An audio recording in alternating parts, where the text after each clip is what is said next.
got big plans for the day, Slater? You know it, pal. Where are you going?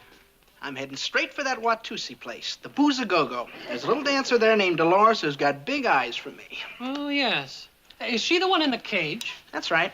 In a cage? What kind of place is it where they keep a person in a cage? Well, they have to keep her in a cage, Gomer, because when she dances, she gets wild. You gotta see it to believe it, really. Well, I don't think I'd enjoy that very much. It bothers me to see an animal in a cage, much less a human being. Yeah, but she's happy in that cage, Gomer. She's happy. Dunk, dunk, dunk, dunk, dunk, dunk, dunk, dunk, dunk. You want to try that with your pack on? Sorry, Sergeant.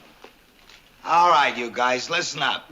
I thought it wouldn't hurt to inform you clowns that the fleet's in and it's Saturday, and that means crowds and horsing and trouble, which I want you to stay out of. Is that clear? Aye, aye, Sergeant. Good.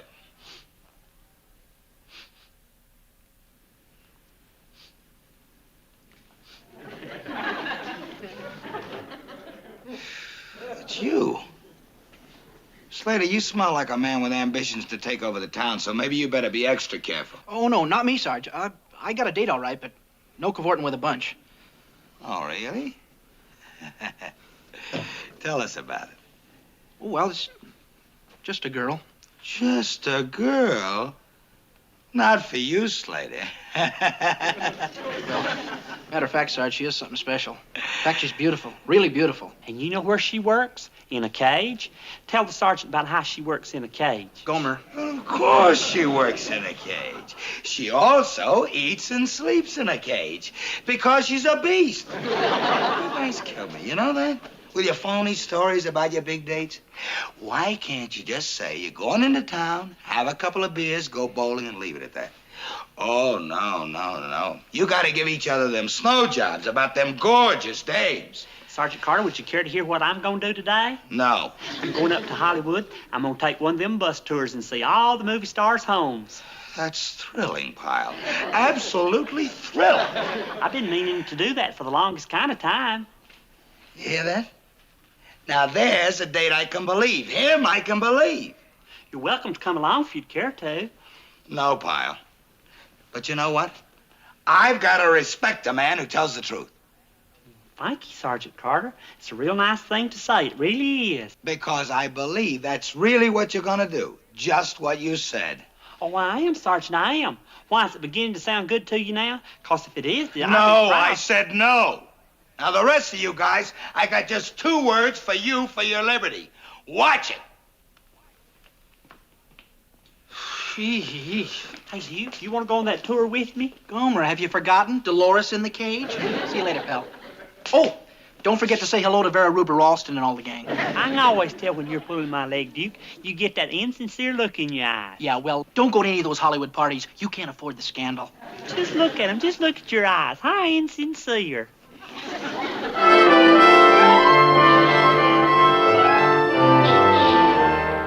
Now on Foothill Road in fabulous Beverly Hills. On the left, we see the beautiful home of that famous piano-playing star, Liberace. Do you know what I heard? He has a swimming pool shaped just like a piano. And his bed is shaped like a piano also. Really? You see, his whole life is so involved in piano and piano playing. And on this same street, we see the home of the very glamorous and popular young movie star, Tina Tracy. Tina Tracy?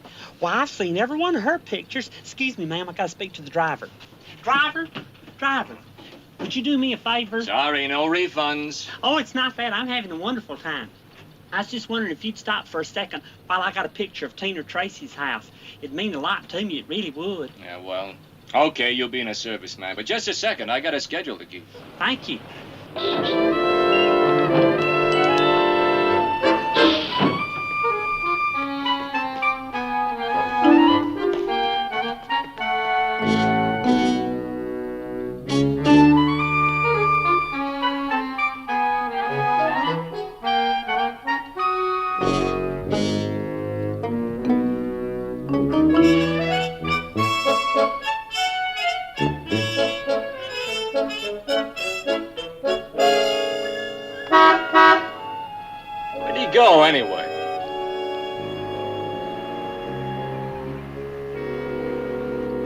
gonna leave the tour, he could at least said goodbye.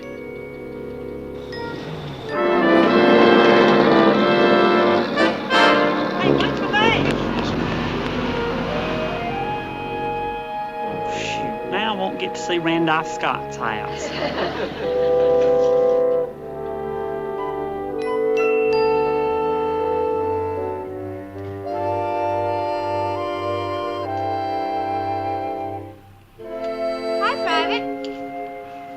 Hey, ma'am. I didn't mean to barge in like this, but the sightseeing bus I was riding on went off and left me. I'm awful sorry. I hope you'll excuse me. Oh, that's all right. Where are you stationed, Private? Camp Henderson. This sure is a beautiful place. She sure is a lucky girl. Who is? Lady you work for, Tina Tracy. You must be her maid. Well, no, at the moment I'm more like her gardener. Really and truly? I don't think I ever met a professional lady gardener before. You know, come to think of it, neither have I. Well, sure been nice talking to you. If you'll excuse me now, guess I better be going. I don't know why that bus didn't wait on me. Well, what made you get off of it in the first place? Well, to take pictures of my favorite movie stars home. Tina Tracy's your favorite movie star? Yes, ma'am. I bet I've seen every one of her pictures. Really? Everyone? I sure have, starting with Motorcycle Madness, What's New Tomboy, and I was a teenage coot. Well, those were some time ago. Yes, ma'am, but I've seen her latest picture, too. The Monster Who Hated Pennsylvania. I bet I've seen that 8 times. Well, you really are a fan, aren't you? I really am. Well, I'm very glad to know you. I'm Tina Tracy. You're not. Well, I certainly am. You're not spoofing me, are you, ma'am? No. Here, I'll prove it to you. Remember this scene? General, the monster's wiped out Pittsburgh and Philadelphia. You've just got to stop him before he reaches Reading. That's my hometown. Oh, I'll be. You are Tina Tracy. Golly. Well, I don't know why I didn't recognize you right off, but you look so different with that hat and glasses and everything. Well, you haven't told me your name yet. Gomer Pyle. Well, Gomer, now that we've been properly introduced, would you like to come up to the house and have a nice tall glass of lemonade? Yes, ma'am, that'd be real nice. Here you are, Gomer. Another glass of lemonade. Thank you, ma'am. This makes 3 of them already. Golly. If the folks back home could just see me now, sitting here talking to a real movie star. That reminds me. Did you know that back home in Mayberry, they used to call you the Annie Ruth Collins of Hollywood? No, I didn't. Well, I'll tell you how it happened. You remember a movie you was in called Private Hospital? Mm-hmm. Remember you was in love with this married doctor with the 3 children? Well, the exact same situation happened to Annie Ruth back in Mayberry. Only thing, he wasn't a doctor, he was a veterinarian. And she didn't give him up like you did in the movie. No, sirree. She married this veterinarian right after his wife run off with this traveling salesman. And now the doctor drinks quite a bit, and Annie Ruth has to take care of the 3 children. Poor thing.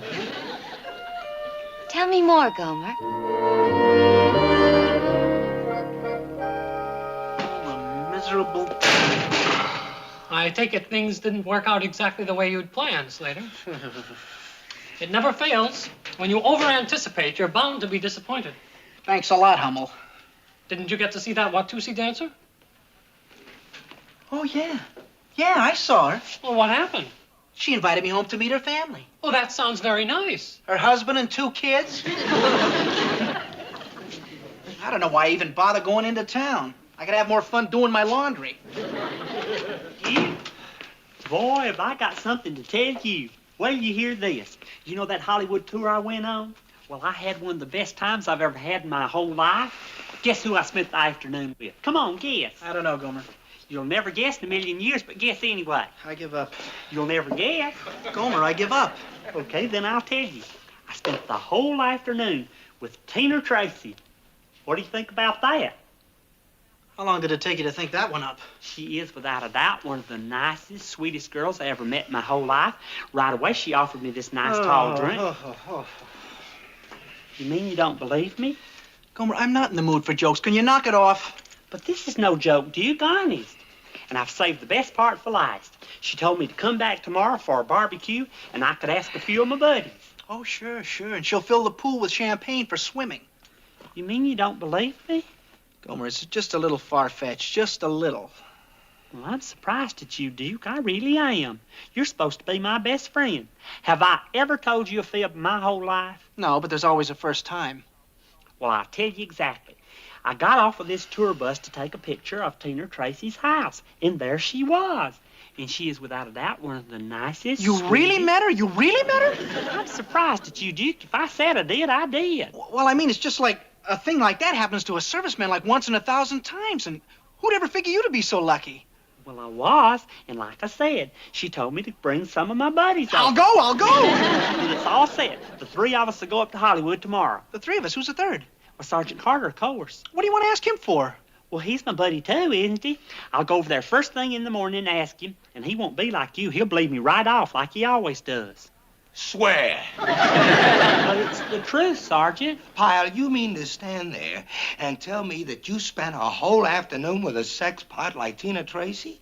I did, Sergeant, I really did. But she ain't what you said she was. She's a nice, wholesome girl.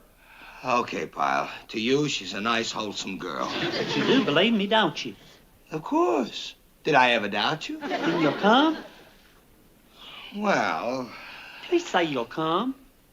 well, you clowns may not even know how to behave. You probably need someone along to show you how to behave in a classy house. Okay. But for just one reason, to supervise. Golly, thank you, Sergeant. Okay, who else is coming? Well, just so far, it's me and you and Duke. And the corporal, if he wants to. Good. No riffraff.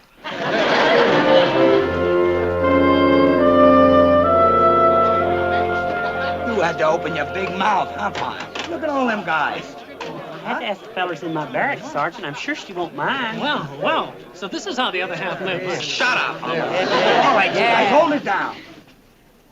Now remember, don't do or say anything that's going to embarrass me. If you got any doubt about what's the proper etiquette, check with me.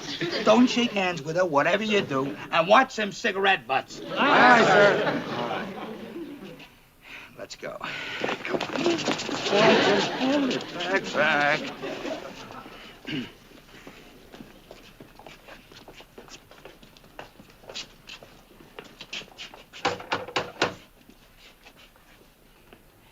You sure she's home, Pyle?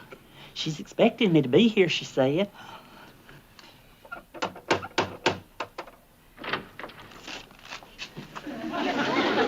Yes? Good afternoon, sir. My buddies and I are here to see Miss Tracy. I'm sorry, Miss Tracy is not at home and is not expected. But she's expecting us. I'm afraid that's not likely. Miss Tracy has been in Europe. Good day, gentlemen. Okay, Pyle, what's the gang? Well, I don't know, Sergeant. What is this, April Fool? It ain't even April. Very funny, Pyle, very funny. But you know what? I don't like practical jokes, and I don't like you. And when I get you back to the base, I've got a few jokes of my own. Now, let's wait, Mr. Bush. I was really here yesterday, and she didn't buy the thing. Wait a minute, Sergeant. How am I going to get back to the base? You made up a movie star and make up a car.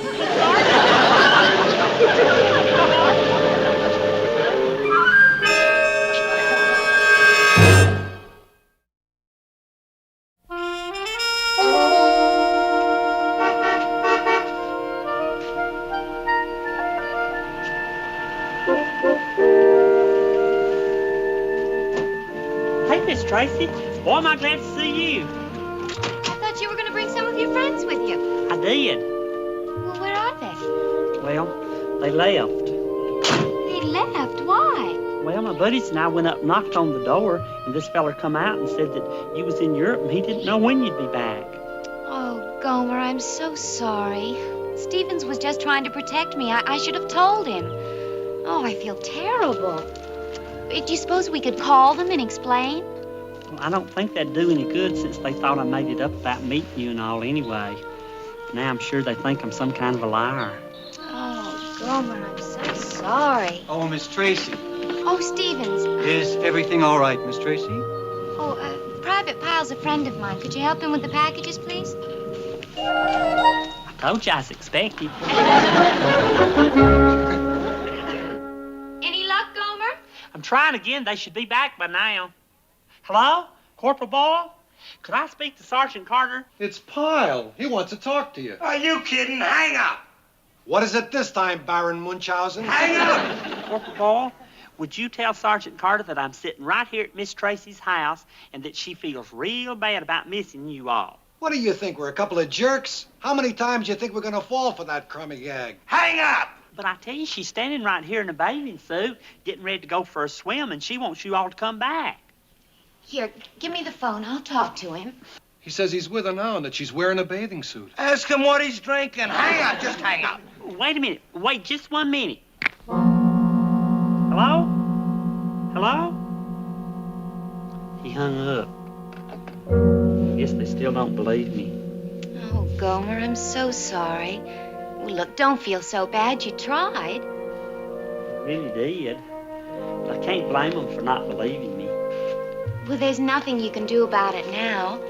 Look, would you like to take a swim? There's some extra trunks in the cabana. Well, thank you kindly, Miss Tracy, but I got an idea. Would it be all right with you if I just went back to the camp and fetched my buddies? Well, sure, Gomer, but isn't it a lot of trouble? I mean, you'll be hours.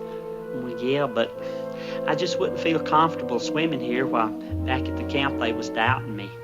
So I'll just rush on back and straighten things out, and we'll see you later. Oh, Gomer, you sure are the conscientious one. Is Pyle back yet? Not yet, Sergeant. Well, I want to talk to him. I want to talk to him real good, and then I want to talk to you guys. Why? What did we do? Let me tell you something about characters like Pyle. When these truthful, never tell a lie guys like him go, they go all the way just like that. I've seen it happen before. And you know whose fault it is? You guys. How come?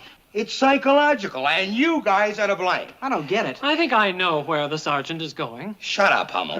Look, every weekend, Pyle listens to you guys bullying each other about the big deals you got cooking in town.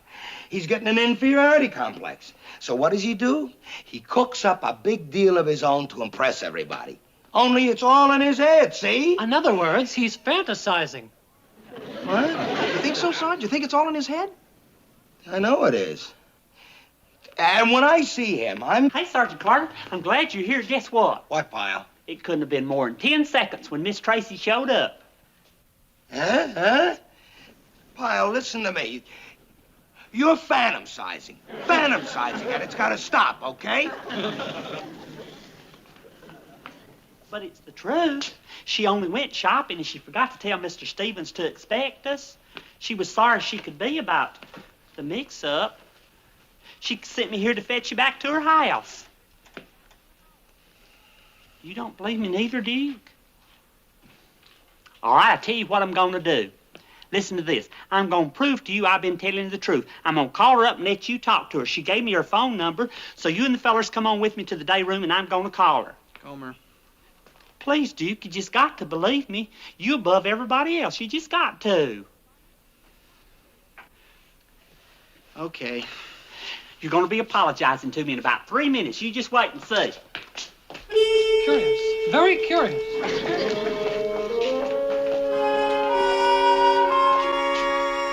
Now what is it, Gomer? I'm looking for the piece of paper with the phone number on it.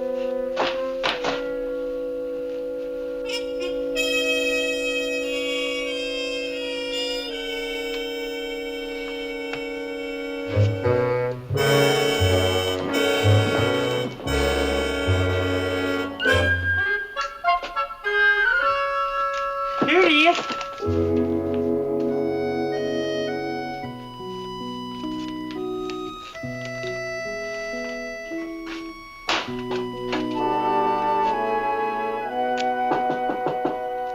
It's open, it's open. What are you doing here, Pyle? What do you want? Sergeant Carter, I know you're mad at me, but could I talk to you for a minute? No. But I've got some good news for you, Sergeant. You being transferred? Oh, no, this is good news. I just talked to Miss Tracy on the phone. Take it easy, Vince. Don't let him aggravate you. You're right, Boyle. Pyle, get out of here. But listen, Sergeant, she's coming down here to pick us all up and take us home with her. She's coming here to the base. Pyle! She is. She really is. Oh. Oh, then, Maybe I better get ready for her. Oh, one more thing, Sergeant. Do I have your permission to bring Miss Tracy on the base? Of course, Pyle, of course. Bring her anywhere you want. Bring her to the barracks. I'll be there to welcome her. Thank you, Sergeant. I'm glad we're buddies again. You do believe me. Oh, of course. He says he's going to bring her here. You think maybe this time? Are you nuts, boy? He's caught up in a pack of lies. He'll come up with another excuse. You think he's flipped or something? I don't know, but it's time for the cure. Come on. Where are we going? To the barracks. What for? Look, I don't know what this clown has cooked up, but this time, when he comes in with his latest excuse for why she couldn't make it, we'll be ready for him. Did you have any trouble finding a place, Miss Tracy? Oh, not a bit. In fact, it was a very nice ride. And I'm glad we're going to get this whole thing straightened out once and for all. The fellas should be ready now. They were getting all spiffed up when I left. Did they finally believe you? Well, it took a lot of doing, but I guess they finally did. My, don't you look pretty? Ain't they gonna be surprised? Well, here we are. Who is it? It's me, Gomer. All right to come in? Oh, sure, Pyle. Come on in. Eyes, height!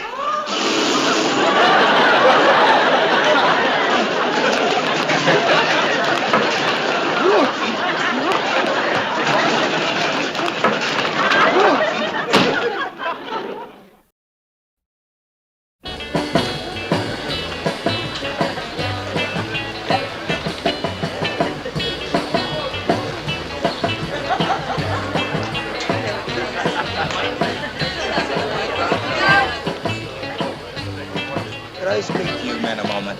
Excuse us, ladies. All right, you guys, hold it down, will you? No raucous laughing. This ain't a beer joint. You're in the big time now, so act accordingly. No running and no horsing around the pool. We're just having fun, Sergeant. Have all the fun you like, but use a little decorum, understand? I don't want to be embarrassed. Okay, Sergeant.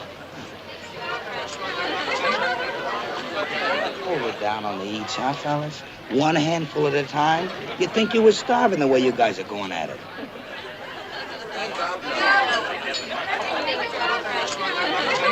That's so funny, Gomer. Hey, Sergeant. Huh? A beautiful party, Miss Tracy. My compliments. Well, thank you, Sergeant. Gomer here was just telling me how wonderful you've been to us. Well, I do what I can for all the men, Miss Tracy. They're like a bunch of kids, you know. They need constant looking after. We're sure lucky to have somebody like Sergeant Carter. There ain't nothing he doesn't know. Isn't nothing, Pyle. Isn't. Not ain't. Miss Tracy, he's watching us all the time. Yes, I have to keep my eye on him every minute. You never can tell when one of them's going to do something foolish.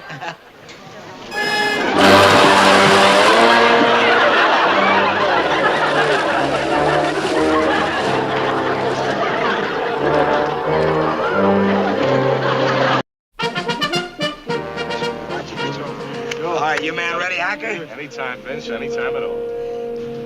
Remember, I'm counting on you, McGuire. All right. You ready? Begin. Come on, McGuire.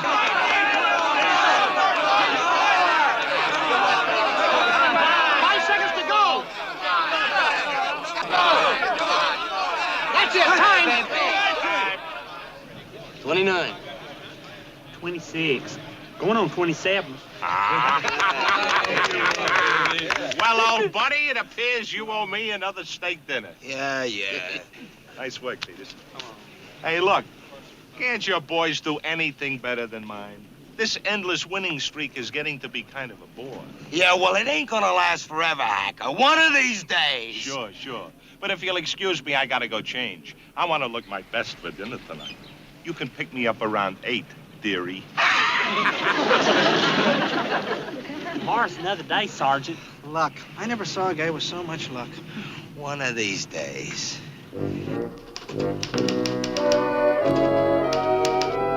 Morning, Sergeant. Did you have yourself a nice dinner with Sergeant Hacker last night? And wasn't that feller of his good at his setups? Up, down, just as fast as you could count. Up, down, up, down. All right. And you took it so nicely, Sergeant. That's one of the things I admire most about you, is you're such a good loser. Well, I've had an awful lot of practice lately. But it's a wonderful virtue. My daddy used to always say back home, anybody can be a good winner, but it takes a whole lot to be a good loser. Yeah, and it takes a heap of living to make a house a home. Will you just clean the windows? That hacker. I have to listen to his big mouth every day, and I have to pay for his meals every night. This is even worse than being married. Don't worry, Vince. You'll catch up to him yet. You'll see. Well, it better happen sooner, or I'll have to quit the Marines and sign up for the poverty program. These guys have been beating hours at everything. Football, baseball, basketball, what's left, huh? Knitting, mahjong, what? Hey, Sarge, we're in. Wait till you hear this. What is it, Slater? This is Larson, one of the new men we got in on those transfers. Yeah, I know, so? So you know what Larson was before he joined up, Sarge? An archery instructor. Archery?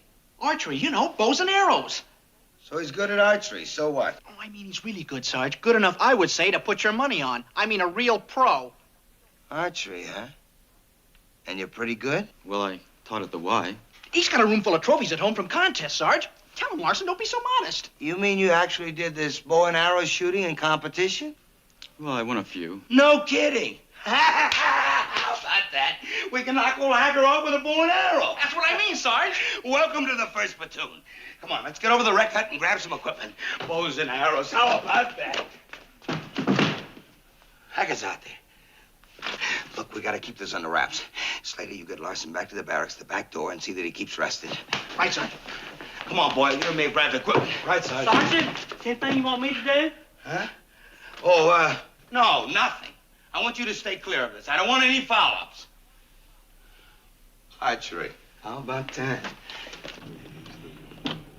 Well, my old friend Sergeant Hackett. Did you enjoy your steak dinner last night?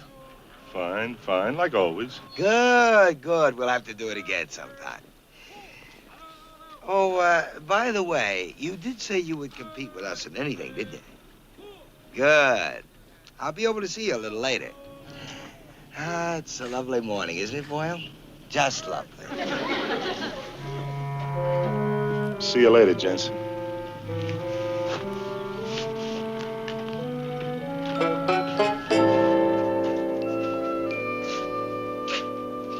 Hey, Sergeant Hacker. Oh, hiya, Pyle. Hey, you're doing a good job on those windows. Well, thank you kindly. Corners still need another touch, though. You know, corners is such a gathering place for dirt and grime, and once it gets baked in there, why, it's Yeah. Well, you see, I just brought over the movie schedule for Sergeant Carter. He's not here, huh? No, sir, you must have just missed him. Any idea where he's off to? Oh, yeah, he went over to the recreation hut to get the archery equipment. Archery? Mm-hmm. You know, bows and arrows. Oh, archery. Say, I didn't know he went in for that. Oh, it wasn't for him. It's for this new fella we just got in. He used to teach it at the Y. Oh, he did, huh? Mm-hmm. He's won contests and everything. Isn't that interesting? Yeah, it sure is. Well, don't forget those corners. Oh, I won't. On account of once that dirt gets baked in there, it's really hard to get out. I remember one time back home, I never could get it out.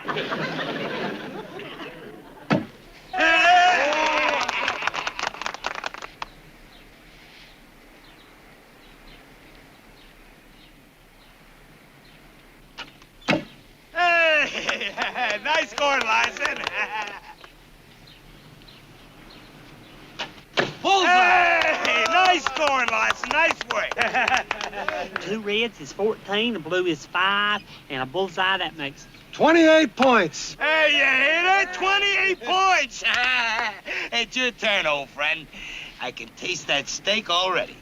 Well, I suppose it had to happen sometime. Yeah, well. Okay, you, Yellow Bear. What'd you call him? Yogi Bear? Not Yogi Bear, Yellow Bear. Charlie Yellow Bear. He just transferred our outfit. Yellow Bear? What kind of name is that? Well, what would you expect, seeing he's a full-blooded Indian? Indian? Beautiful.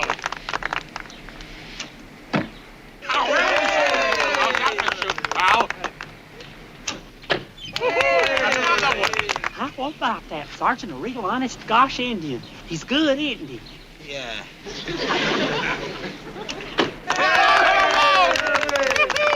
Shazam! Boy, that's awful good bow and arrowing, Charlie. Just about the best I've ever seen. Wasn't that good, Sergeant? Shooting like that, it makes you wonder why the Indians never did beat the white man. They just did. You gotta teach me how to do that. Hey, wait a minute, Hacker. Where did you get that yellow bear anyway? Oh, that. Well, I needed a replacement, so I went over to headquarters and I checked some personnel records there. Yeah? Yeah, I come across Yellow Bear. He's in Parker's platoon. And when I find out he's an archery expert, I go over and talk him into joining my outfit. Because you never know when you're going to need an archery expert. Right, Vince? Does that answer your question? Yeah. The Bluebird Cafe tonight? Yeah, the Bluebird. Say, Vince, could we make it a little later tonight? Say around 9 o'clock? Or 2 hours after sun go down behind TP?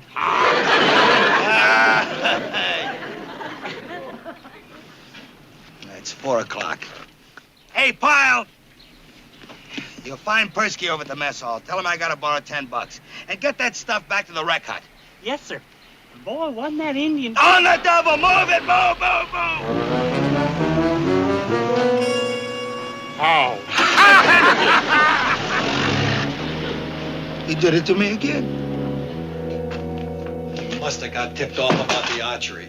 Showing up at an archery contest with an Indian. Funny. Very funny. There's gotta be a leak in this organization, and when I find out who... Hey, Sergeant, Corporal. Well, what are you doing here? I told you to pick up that dough from Persky. Oh, I did. Here it is. And I took all that archery equipment back to the rec hut. Already? Sergeant told me to do it on the double, and that's just what I done. I run every step of the way. What's this? Oh, that's the movie schedule. Sergeant Hacker brought it over and wanted to give it to you personal, but I explained you was out getting the archery equipment. Oh. You explained to him that I was out? So that's why. I knew it. I knew there had to be a big mouth somewhere. I might have known it was Pyle. Pyle, you were in for it. You see this? Take a good look at it, because that's all you're going to be seeing for a week. You're going to scrub down this hut. You're going to scrub down the barracks, the mess hall, the rec hall. My one chance to climb back. Did you say that you ran to the mess hall, the rec shack, and back? Boyle, do you mind? You're going to have dishpan hands and knees and feet. But, Sarge, don't you see? That's over 1.5 miles. So? Why, he ran it in less than 9 minutes. He ran all that way in less than 9 minutes. Over 1.5 miles. 9 minutes? That's good, ain't it? It's better than good. It's crazy. You've got a track star on your hands. Yeah.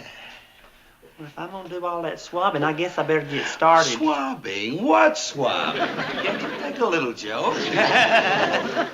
As if I'd ever want you to do anything like that. Here, come on over here and sit down. Take it easy. That's right. Have a cigar.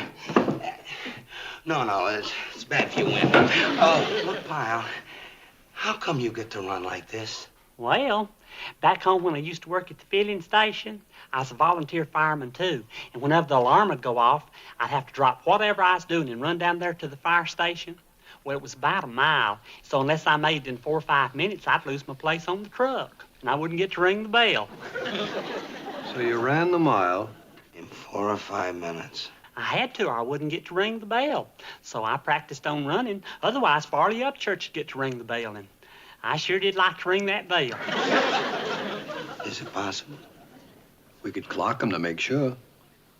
Right. Now, look, Pyle, get back to the barracks and get some rest. Then meet us here tonight at 8 o'clock, right after dark. Only don't tell nobody about this. Nobody. Right, Sergeant. Well, what's it all about? Well, Pyle, if it works out, I'm going to give you a chance to ring the bell for me. Keep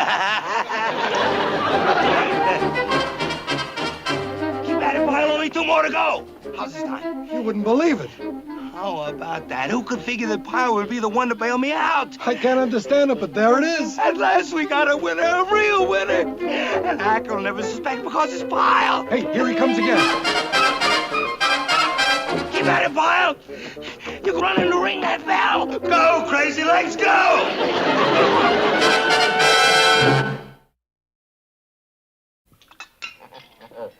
Now I've heard everything. What do you mean your squad is more mobile? Just like I said. All right, you got your guys doing push-ups and set-ups until they're muscle-bound. That's yesterday's stuff. We're geared for today.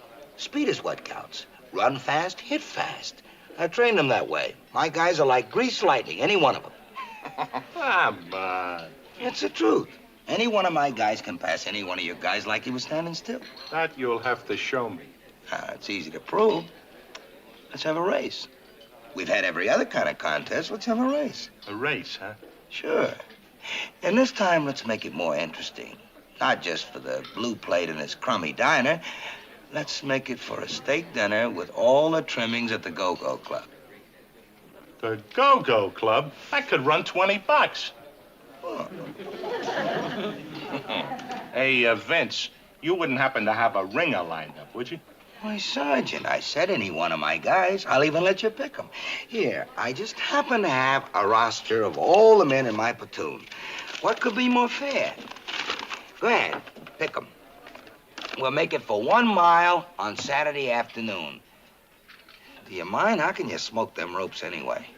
Let's see, Masters. He's that little guy, ain't he? Check. Masters it is. Hey, just a minute. Not so fast. What's that crossed out here? Crossed out? Nothing. Nothing, huh?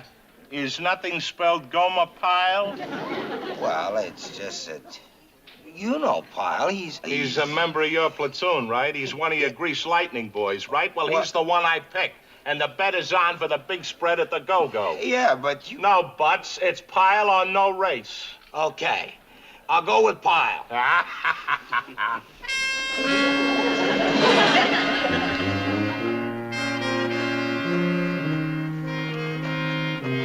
You see, Pyle, we really should try another time trial tonight. After all, the big race is tomorrow. If you say so, Sergeant. Yeah, so do just like you did the other night. Ready? Go! Just like I've been figuring, there's something fishy. Get out your stopwatch. Come on, Pyle, let her rip. How's his time? He's even faster than before. Hit it, Pyle, a big, strong finish now. You got his time? Well, how is it? Either this watch is busted or we're gonna be. He's that good, huh? Can Yellow Bear take him? Never. Looks like Carter's finally gonna win one, and a big one. What a rotten trick. Getting sucked in by that marked list. And the worst of it is to think that a chowderhead like Pyle is gonna do it. Well, they were about due. Hold the phone. That's it. We can still win because Pyle is a chowderhead. All his strength is in his feet. He's got nothing upstairs. So? So he'll believe anything. Leave it to me. I'm about to knock him off with some psychological warfare. Come on. Yeah, nice going, Pyle. Now, back to the barracks, Pyle, and get a good night's sleep. I'll run it again for you if you want me to, Sergeant. No, save your strength for the big one tomorrow. Right, Sergeant, whatever you say. Good night. Good night, Pyle. How about that, Vince? He was all set to run it again. Yeah, tomorrow's gonna be a beautiful day. With a runner like that, I ain't settling for no steak dinner. Huh? First thing in the morning, we start picking up all the bets we can get.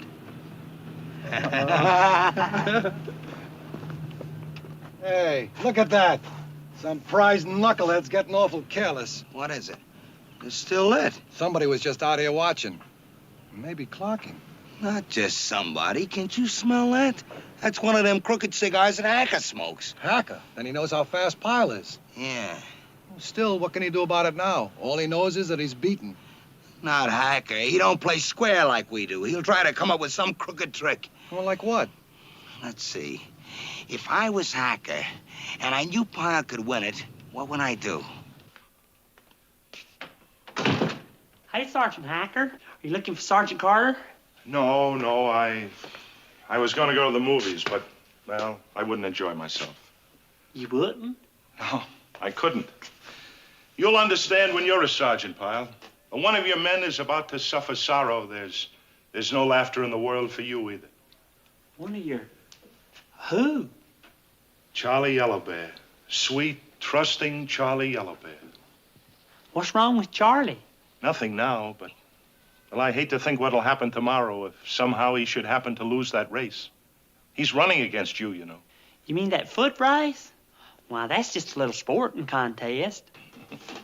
To you, but not to Charlie. Let me explain. You know that Yellow Bear has served out his full hitch, and in a few more days he'll be leaving the Marines. Then he goes back to the lodges of his fathers, deep in the pine forests of Gitche Gumee. But what a tragedy. If the last memory this noble red man has of service for his great white father in Washington is that of failure and defeat. Do you know what pride means to the noble red man? Especially Yellow Bear, who wants so badly to be a legend in his tribe. But he's good. He's fast. What makes you think he won't win? He's fast, all right. But let's face it, Pyle, you're faster. Well, Sergeant Hacker, are you trying to tell me that I should let him win? It's not for me to say, Pyle. It's for you to search your own heart and decide. But let me remind you that if you win, it's only a little sporting contest. But if Yellow Bear wins, you will have given dignity, pride, and meaning to his life at the moment he needs it most, as he reluctantly sets aside the uniform of his adopted country. Vince, you don't think he'd try to Shanghai Pyle, do you? I don't know. I do know he'll be trying something. You think he might try to rough him up? Well, just to be on the safe side, one of us better stay close to Pyle right up until race time tomorrow. It's an opportunity that few of us have in our lifetime, Pyle. A rare opportunity. It has been written that sometimes a man can truly win by losing. That's what my daddy always said. Anybody can be a good winner, but it takes a lot to be a good loser. A wise man, your father. Pyle, I'm only asking you to do what's right. Must this man go back to his tribe, smarting with defeat, to be scorned and laughed at? Must he sit by the ashes of the cooking fires with the squaws, to gnaw on bones and table scraps they toss to him? Oh, by your good deed, will he return with head held high, feathers in the wind, to lead a long, happy, useful life for many moons to come, until at long last he goes to the happy hunting ground, and the legend of Charlie Yellow Bear will be told with respect around the council fires for generations to come. Think it over, son. I know it won't be easy, but I know you'll do the right thing. Peace.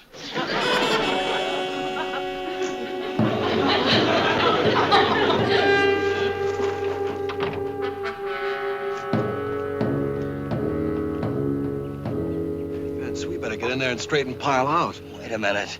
It's not going to be that easy. If there's one thing I know, it's how Pyle's mind works. That stuff Hacker was handing him is just what Pyle eats up. A chance to help out a poor, deserving unfortunate. Yeah, but we could explain it. Explain what? That we want to clean up making bets on him? You know Pyle and gambling. So we're back in the red again. No. Now that we know Hacker has the race fixed, we can ride along on his work. And clean up, too. Yeah? Yeah. Now, here's what you do first. Let the news leak out that Pyle is terrific. Let him spread it around, just how fast he is, so some outsiders can get in on the action. You got it? Yeah, and then? And then we switch over to the Indian. I want all the bets we can get down by race time tomorrow put right smack on that noble red man. Okay. On your march. Get set. Go!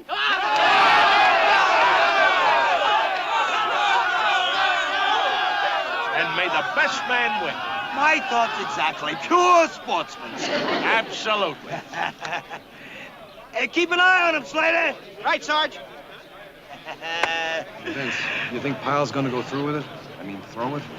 That's not a nice way to put it. It's an act of human kindness, and Pyle does a lot of them things. Get some more dough down on Yellow Bear. Come on, Pyle, let her rip! How they doing, Slater? Pyle's in front about a yard. Sarge. He's just making it look good. Don't worry. Pyle's still in front. Pyle's still ahead. Sarge. Just making it look good. Don't worry.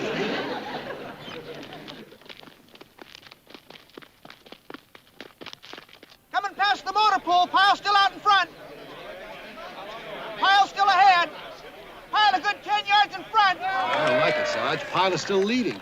The only thing that counts is the finish. And believe me, poor little Yellow Bear will get the blue ribbon and I'll get the bundle. Yeah, well, Pyle better start fading fast. They're on their way back. Here they come. Pyle's still out in front. Come on, give it to him. Come on, you Yellow Bear. Come on, move it, Yellow Bear. Come on, move, Yellow Bear. Come on, Yellow Bear. Come on, move, Yellow Bear. Move, Hey, Yellow what's the idea? You're yelling for my guy. Well, if you must know, wise guy, I'm on to that story you gave Pyle. Not only did it affect him, but it made me puddle up, too. So I put a bundle on Yellow Bear. Thanks a lot, old buddy. You're gonna make me a rich man. Of course, you're gonna win a steak dinner, but I'm gonna clean up on a bunch of outside bets, huh? Who outsmarted who, huh? Hey, here's the finish. Come on, Yellow Bear!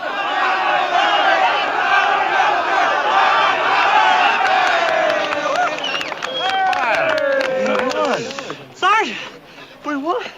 We finally won something. Did I ring the bell for you like you said?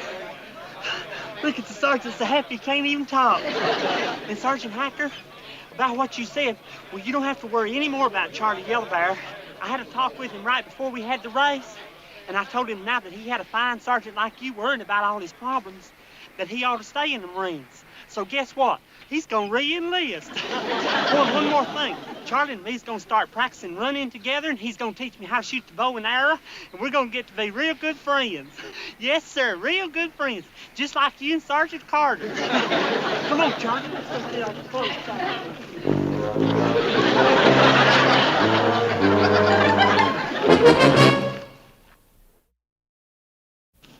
What a nightmare.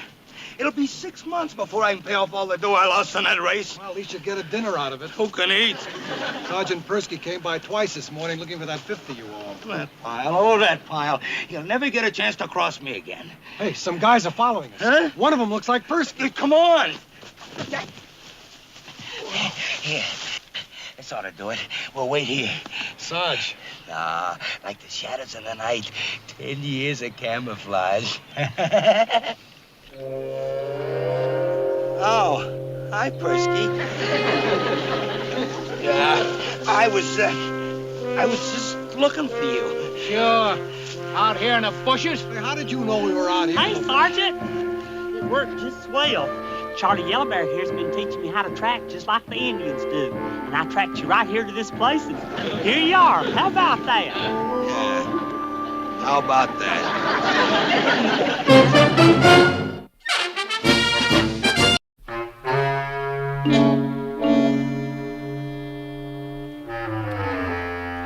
How about it, Sarge? You ready? Yeah, I'll be with you in a minute, Chuck. Crazy, or is it hot in here? I don't think so. Hey, you're not coming down with anything, are you, Vince? I don't know. I feel kind of flush. It's just probably something I ate. Maybe that pizza last night. And better yet, maybe that beer last night.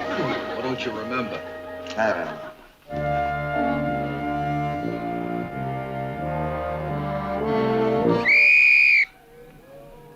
Oh, boy. You okay, Sarge? Yeah, I'm okay. All right, you meat it. All right, you meatheads. Come on, move it, move it, move it. Come on. It's a mustard, not a maypole dance. Let's go. Move, move, move, move. All right, listen up. Here's the way the rest of the day shapes up. At 1:30, and I mean 1:30 sharp. You feeling bad, Sergeant? Huh? I'm right, ain't I? I can tell. Being as flushed as you are is a sure sign of fever. Knock it off, Pyle. When I want your opinion, I'll ask for it. Right, Sergeant, sorry. All right.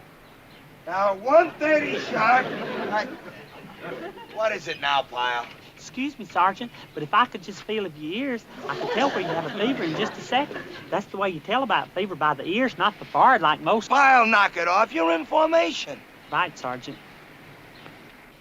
He does look flushed, though, don't he? Do you know what Grandma Pyle used to do for a fever? Pyle, I told you to pipe down your inattention. I'm sorry, Sergeant. I was just telling Duke what Grandma Pyle used to use for a fever. She'd take a clove of garlic and 2 licks of sage. If I take anything, Pyle, it's gonna be that PFC stripe off your collar. You're at attention. I don't move a muscle, not one single muscle. Right, Sergeant. Okay. Let's see. Where was I? Oh, yeah.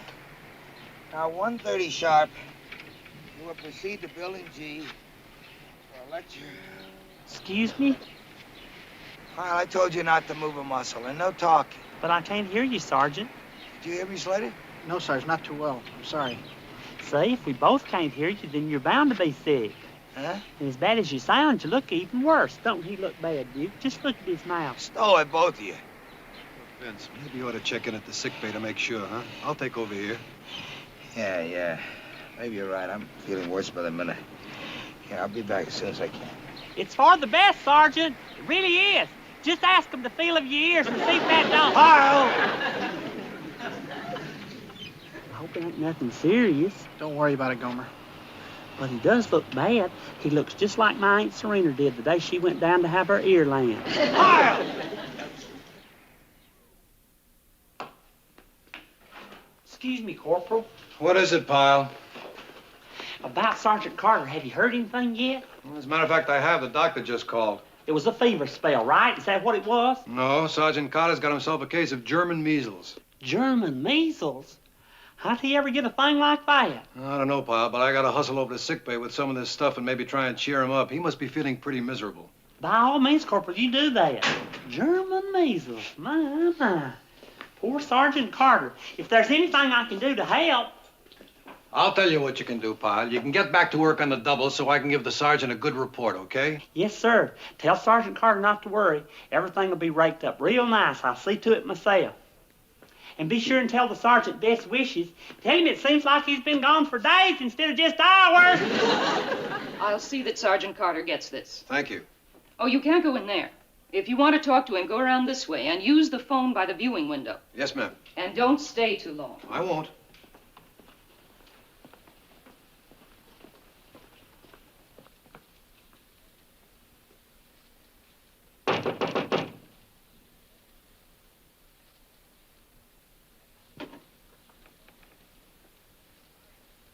Hi, Vince. I brought some of your stuff over. Hey, you don't look too unhappy. I'm not. In fact, you look like you're enjoying yourself. I am. You're enjoying the German measles? Well, let me put it to you this way. If you had your choice between a 103 temperature without Gomer Pyle and a normal temperature with Gomer Pyle, which would you take? I see what you mean. It's a vacation away from Pyle, so I have to pay for it with a little fever. I may even write a book. German measles can be fun. How long are you going to be in, do you know? Not long enough. If I'm lucky, I'll catch something else and continue the vacation. I saw Pyle just before I came here. You want to hear what he said? Please, Boyle, not while I'm convalescing. He sent you his best and says he misses you. Great. I think my temperature just went up. Well, I better be getting back. Take it easy, Vince. Oh, I will.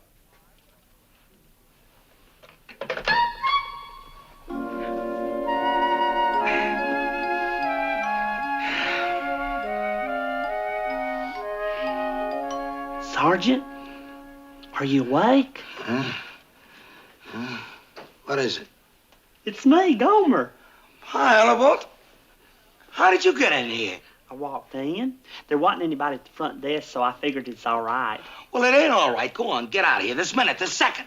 Pyle, can't you read signs? I'm in quarantine. I've got the German measles. Even a knucklehead like you should know what that means. Oh, don't worry about me, Sergeant. I never do catch anything. All I know is you better get out of here fast, on the double. Yes, sir. I know just how you feel. I know how overwrought a person can get when they're sick as you. That's the reason I brought you these treats. Well, you should have left them outside. Now just drop them and get out of here. Yeller jonquils, they're my favorites. You just see how they brighten up your room. Pyle! Oh, and I brought you this book, Up the Yellowstone with Rod and Reel. It's all about salmon. Out!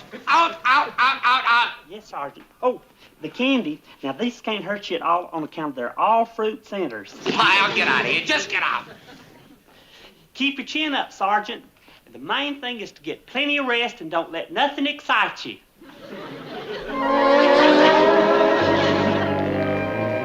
Excuse me, Corporal. Oh, not again, Pyle. I know you're busy trying to catch up on your reports and everything, but I was But just you were wondering... just wondering how Sergeant Carter's making out, right? Well, golly, it's been 3 days. That's right. Like I said yesterday and the day before, he's doing fine. Just fine. Now get out of here. Well, I sure am glad to hear that. As a matter of fact, he's due out of sickbay tomorrow morning. Tomorrow morning? Yeah. Not a minute too soon as far as I'm concerned. Golly, will I ever be glad to see him? It's not that you're not doing a fine job in his place, Corporal. You're doing real fine. It's just that, Well, you're not Sergeant Carter, but then who is? Get back to work on the floors, huh? I got a lot of work to do. Right, Corporal. Sorry to have bothered you. Begging your pardon, but do you feel all right, Corporal? Yeah, I'm fine. Just a little beat, maybe. I guess that's it. That's what? The reason you look so flushed. Not feverish, mind you, just flushed. Yeah? Uh-huh. I could tell a lot better if I could feel your ears. No, just get out of here.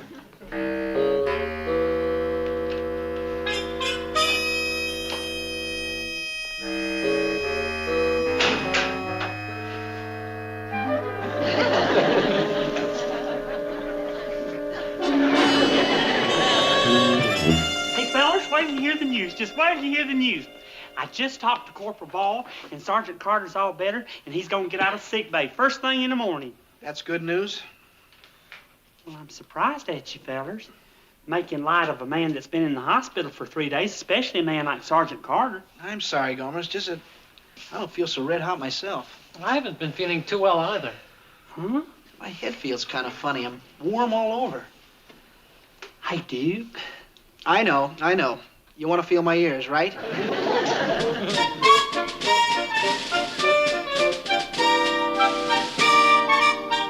Hey, Boyle! Boyle! Where is he anyway?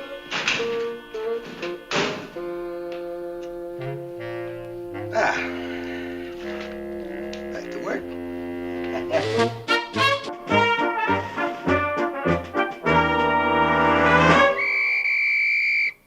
First platoon! Fall in! Come on, move it! Sergeant Carter! Golly, you're back. Sure is good to see you. Huh? Come on, move it! You're looking awful good, Sergeant, considering. A little peeking around the face, maybe. Pyle, where is everybody? You look like you've lost weight. But that's natural. It's just perfectly natural. Pyle! An active man like you gets laid up, and his juices just play heck with his appetite. Well, where is everybody? What's going on? Oh, that's right, Sergeant. I guess you don't know. Don't know what, Pyle? What? Everybody's down with the German measles, just like you had, even Corporal Ball. Right. They all woke up this morning feeling sick and sore all over. I never saw anything like it. So that's what the excitement was all about. They must have been checking in when I was checking out. Ain't it a shame, Sergeant, a whole platoon coming down with the German measles? They say that somebody carried it right into the platoon, and everybody caught it from this carrier. Carrier? Then how come you're not sick? Me? Oh, I never catch nothing. And you're the only one here? That's right. Looks like for the next few days, it's just you and me, Sergeant. Just you and me.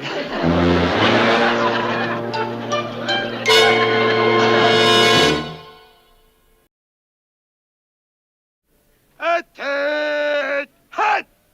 Now, we got a lot to do today, so I want you to... Oh, it's just you and me, Pyle. There's no use in me reading off the program for the day. But I'll be glad to listen, Sergeant, if it'll make you feel any better. Forget it. At ease, Pyle, at ease. First platoon, Sergeant Carter. Oh, yes, sir, Colonel. The efficiency reports? Well, sir. Yes, sir, I understand. You'll have them by tonight, sir.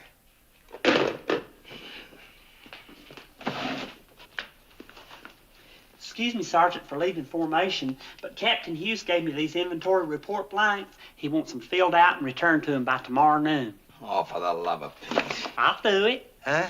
Do what? Fill out these forms. Be glad to. All you have to do is to tell me. Never mind. Where's Hummel? Well, he's in sick bay with all the others. Don't you remember? I'll get it. So get it. Big deal. First platoon, PFC Gomer Pyle speaking for Sergeant Carter. Yes, ma'am. I sure will. Thank you for calling. Bye. That was Lieutenant Klinger over in sick bay. She's missing some of Corporal Ball's personal records. Third drawer right in the front. Right, Sergeant. I'll take it over there myself if it's okay. I'll be glad to, Sergeant. I'd be more than happy to. Take 'em over. Just go. Right, Sergeant. It's a pleasure. Anything I can ever do to help you out's always a pleasure, especially now that you're so hard-pressed. And, Sergeant? Yeah? I just want you to know how thrilled I am to be working so close to you. Yeah. I've learned a lot from you already, but not half as much as I'm going to learn for the rest of this week. What with you and me being alone together like we are. Okay, Pyle. Okay, I get the message. Now get going, huh? I got some work to do. Right, Sergeant. And don't you worry, Sergeant. I'll be back to help you out before you know it. From now on, it's just you and me, side by side. We're a team, huh, Sergeant? Go!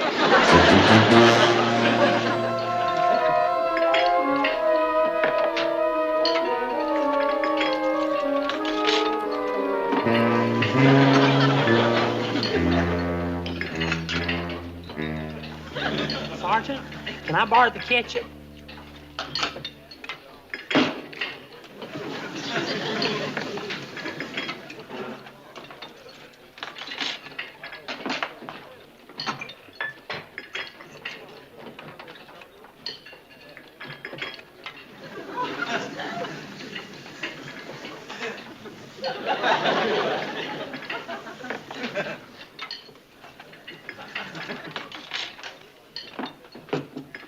Well, are you going to return it, Pyle, or is it your own private stock?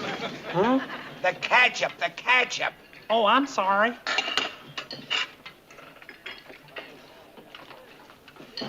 Here you are, Sergeant. Since there's just the two of us, do you mind if I join you? That way it'll save all that hollering and enticing and everything. Is it okay? I suppose.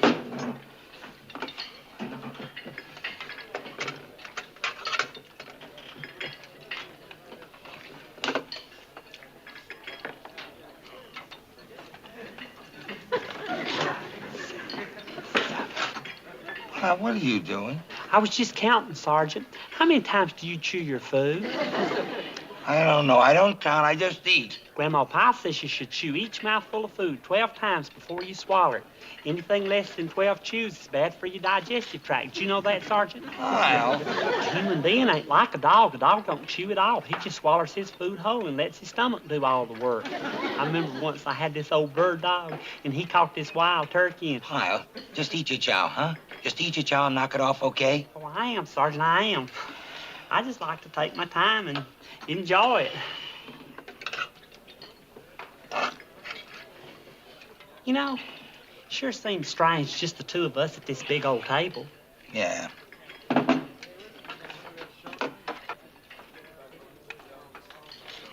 Sergeant, you just chewed that 4 times. Pyle! Grandma Pyle was right. If you don't chew it 12 times... Keep your left. Keep your left.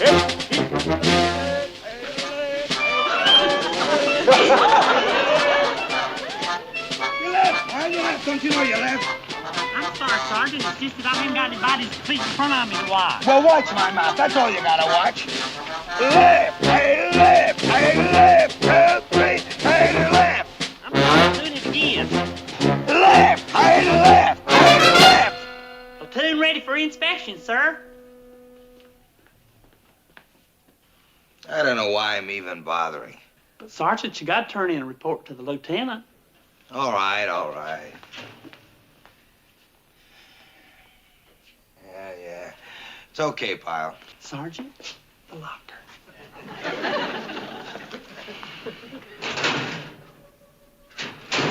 It's okay, Pyle, as you were. Sergeant, is that all? Yes, Pyle, that's all. But sure went awful fast. Well, there wasn't much to do, Pyle. Sergeant? Huh? Let's do it again. What? Can we do the inspection again just to kill some time?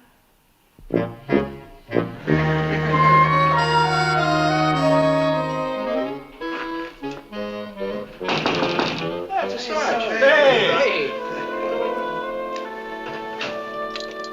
Hi, Vince. How you doing, Chuck? You feeling okay? Oh, not bad, not bad. Say, how you getting along with your one-man platoon? Don't ask. Not bad, huh? Do you know what life is like with Pyle? Do you have any idea? I can imagine. It's worse than a horror movie. Every move I make, there he is, sticking to me like a bee sticks to a plate of honey. And he never shuts up, never for a second. Now, why can't he be in there with the rest of you guys? I don't know. I guess he's immune. Looks like he's just a carry and he never gets it himself. Oh, no. Maybe he just wasn't exposed long enough. Yeah, that's it. Huh? I was just thinking. Pyle can't have that much immune. I mean, when a bug like that's going around, nobody's immune should be that much better than anybody else's, right? Look, Vince, if you're thinking what I think you're thinking... Do you blame me? Huh? Knowing Pyle like you do you blame me? What, purposely exposing a guy to a case of the measles? Come on, Vince. Who said anything like that? I was just thinking he's bound to catch it sooner or later. So why not now, huh? Why not? Mothers do it all the time. When one kid gets it, she exposes all the kids to it. That way she doesn't have to go through all that trouble, one kid at a time. Vince, you're as warm and human as they come. Yeah, you might say that. I mean, if Pyle has got to catch the measles, no use he should suffer alone. Huh? Sergeant, you wanted to see me? Yes, I did, Pyle. Before you say what you was going to say, could I ask you something? What is it?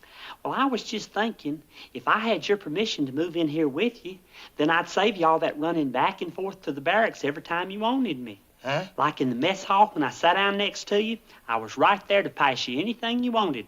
The salt, the pepper, the ketchup. Well, Why not, Sergeant? It'd be a lot more efficient now that Corporal Boyle's bed's empty.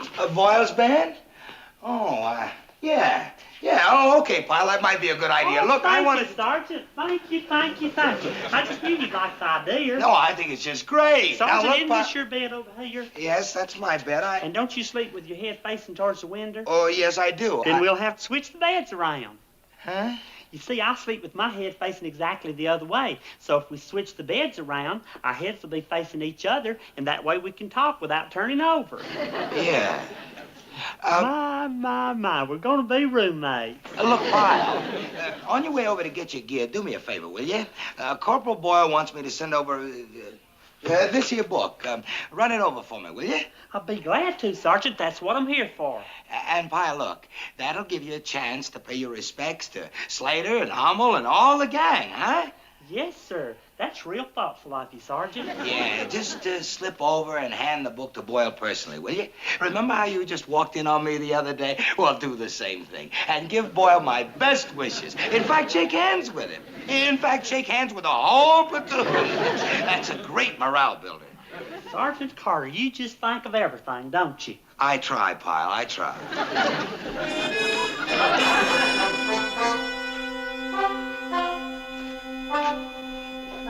Corporal Boyle? Gomer! Hey, Dick. Hey, fellers. Pyle, how did you get in here anyway? Well, I waited till the nurse left the desk out there on account of Sergeant Carter wanted me to give you this book personally and give you his best wishes. Look, Pyle, you shouldn't have come in here. Yeah, Gomer, you'll get in trouble. This is an isolation ward. Oh, don't worry about me, Duke. Well, here's your book. And best wishes from Sergeant Carter. Best wishes to all of you from Sergeant Carter.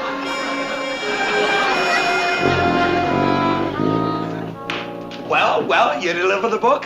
I sure did, Sergeant. I sure did. And you gave it to Boyle personally, huh? Just like you say it. And did you shake hands with him and give him my best wishes? I sure did. And then after your visit with Boyle, did you have a nice bedside visit with all the boys?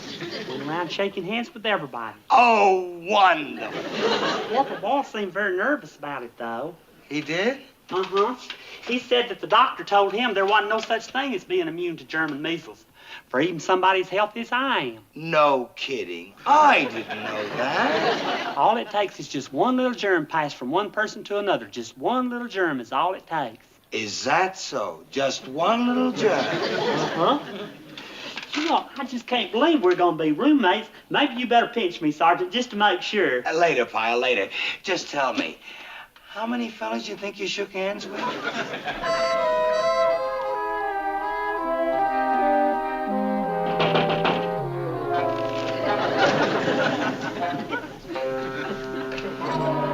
Hi, Vince.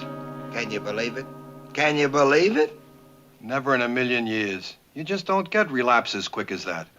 I did. I guess you got to be philosophical. Like you said, it's a vacation away from knuckleheads like Pyle. Yeah, but 2 vacations in 1 week? Better than no vacation from Pyle at all, right? Yeah, I guess you're right. If it's the only way I can keep him off my back, okay. Yeah, it's okay by me. Now you're talking. Yeah, I'm right back where I started. Yes, sir, I like it here fine, boy. I'm just fine. This way, please. Hey, Sergeant Carter. Pyle, what are you doing here, Pyle? I've got the German measles. But now that I know we're going to be roommates, I feel a whole lot better. Imagine that. 3 or 4 days of your sergeant's undivided companionship. Ain't that so, Sergeant? Knowing how much fun we're going to have, the time's just going to pass faster than grease lightning. I know a lot of games we can play while we're in the hospital. You know, it's a wonderful time.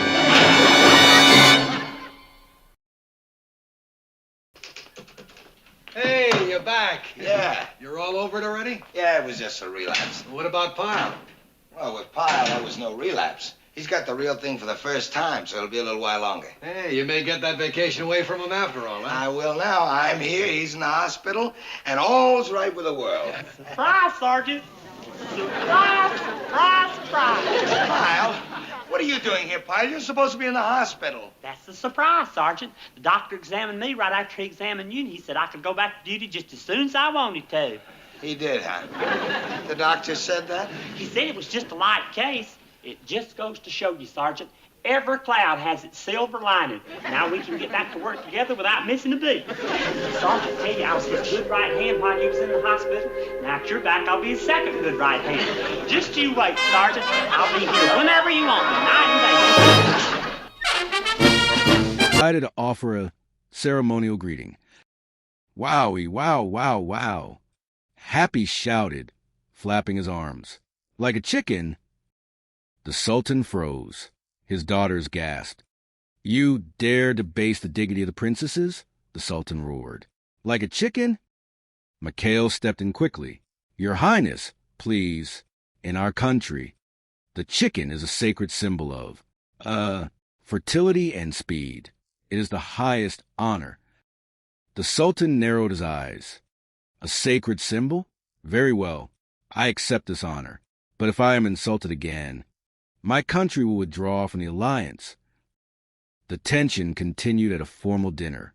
Binghamton, suspecting that one of the princesses was actually a crewman in disguise after seeing Virgil, sneaking around in a veil, decided to expose a fraud during a royal dance.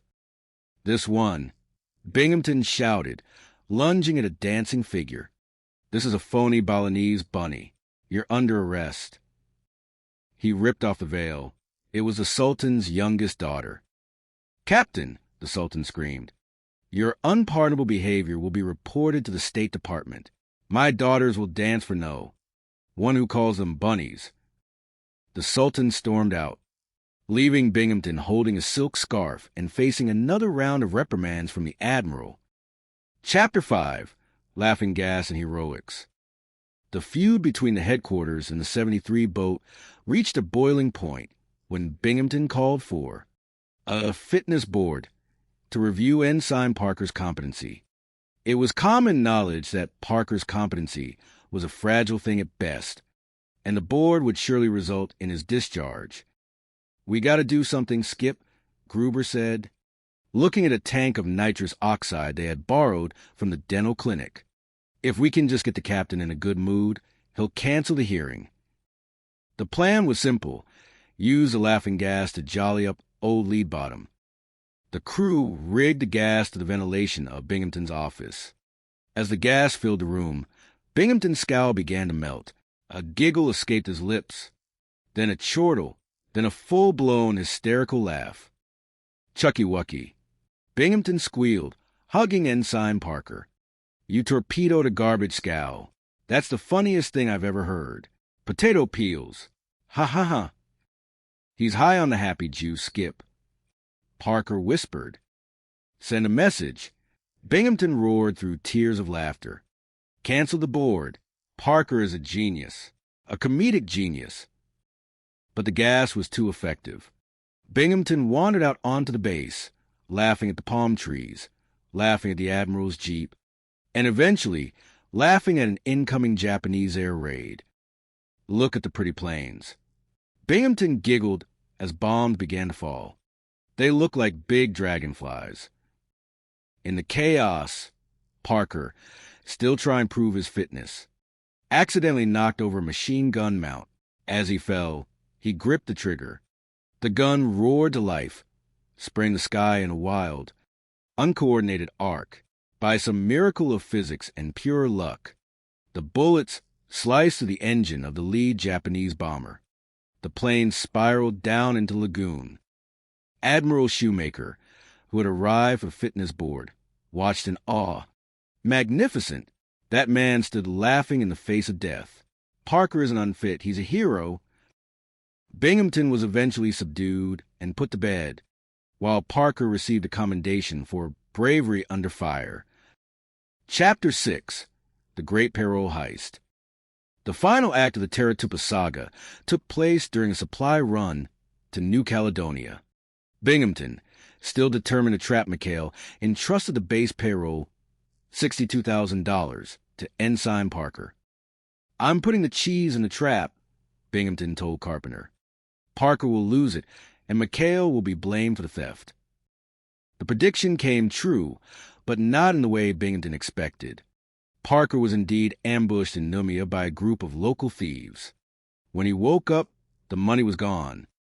"The only thing I saw," Parker told the crew, "was a girl's ankle, and she had a birthmark, a little brown heart." "A girl with a heart on her ankle," McHale mused. "All right, boys, we're looking for a lady with a love-struck foot." What followed was a frantic search through the bars and bistros of New Caledonia. The crew of the 73 were seen lifting tablecloths and peeking under skirts with zeal that nearly got them arrested by the French authorities.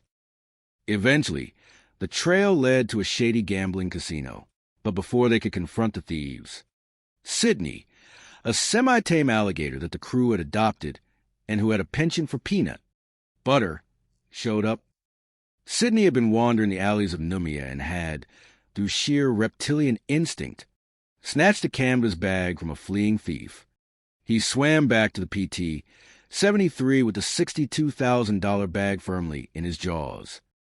"Sidney's got the dough," Gruber shouted. However, Sidney wasn't inclined to give it up. A tense standoff ensued in the middle of a courtroom where Parker was being tried for the loss of the money. "I demand a mistrial," Parker shouted. "The witness is an alligator."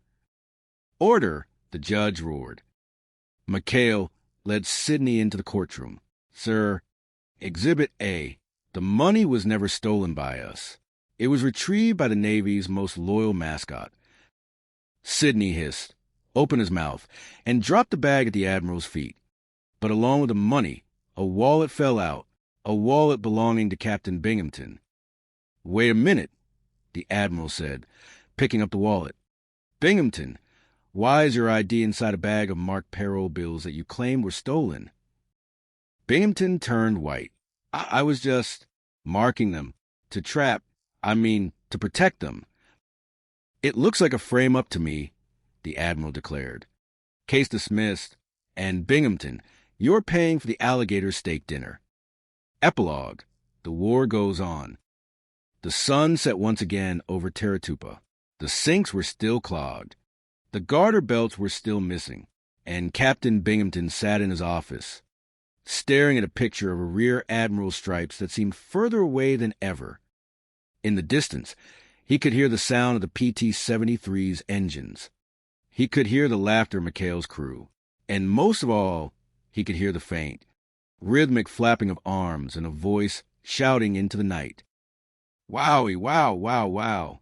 Like a chicken." Binghamton put his head in his hands. "Why me?" he whispered to the empty room. "Why is it always me?" Somewhere out on the lagoon, Sidney the alligator let out a satisfied grunt, dreaming of peanut butter and the next great heist. The end. The Pirates of Taratupa. A novel of comedy, chaos, and coastal patrols. By Gemini. Prologue. The Humidity of Hell. Taratupa was not an island. It was a slow cooker designed by a malevolent god specifically to torment the United States Navy. The air didn't just hang. It clung to you like a wet wool blanket that had been soaked in diesel fuel and discarded an A. Swamp. In the center of this tropical purgatory sat the office of Captain Wallace B. Binghamton, a man whose blood pressure was currently high enough to power a small destroyer.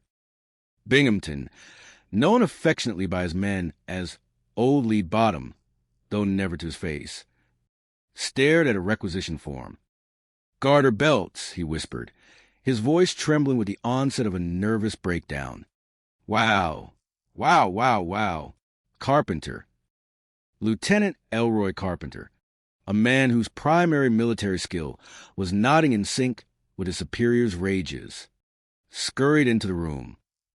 "Yes, sir? Did the garter belts arrive, sir?"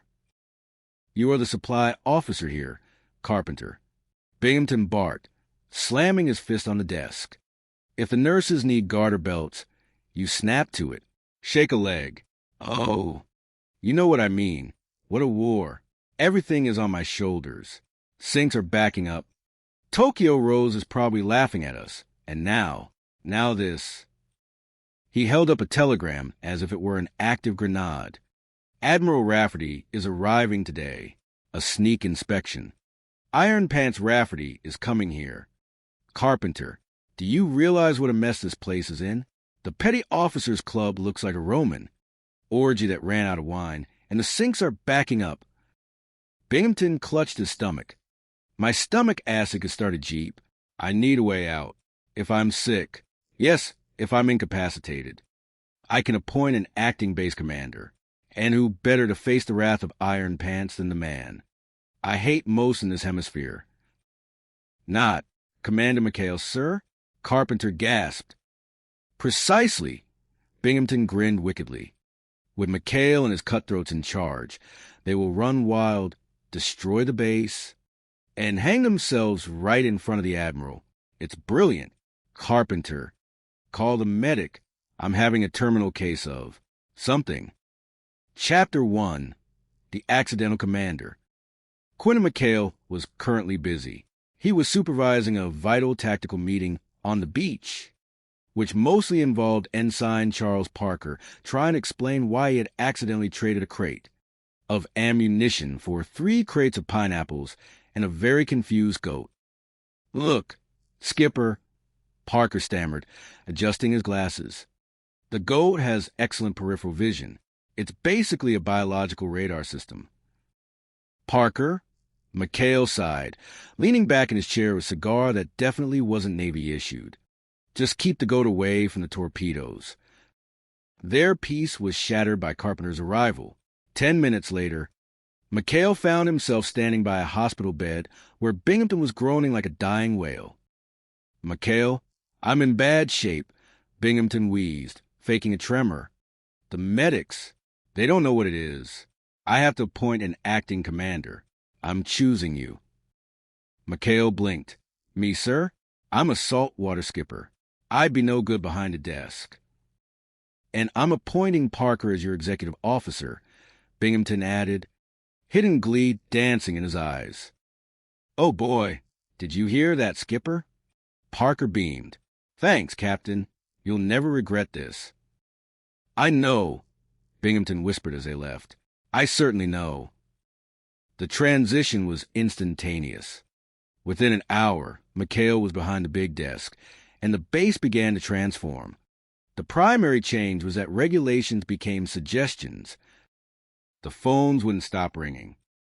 "Yes, ma'am. The garter belts are on the way," McHale said into one receiver, while trying to handle a report of a Japanese sub on the other. Meanwhile, Parker was having the time of his life. "Executive Officer Parker here. Build the barracks in the rifle range? Sure.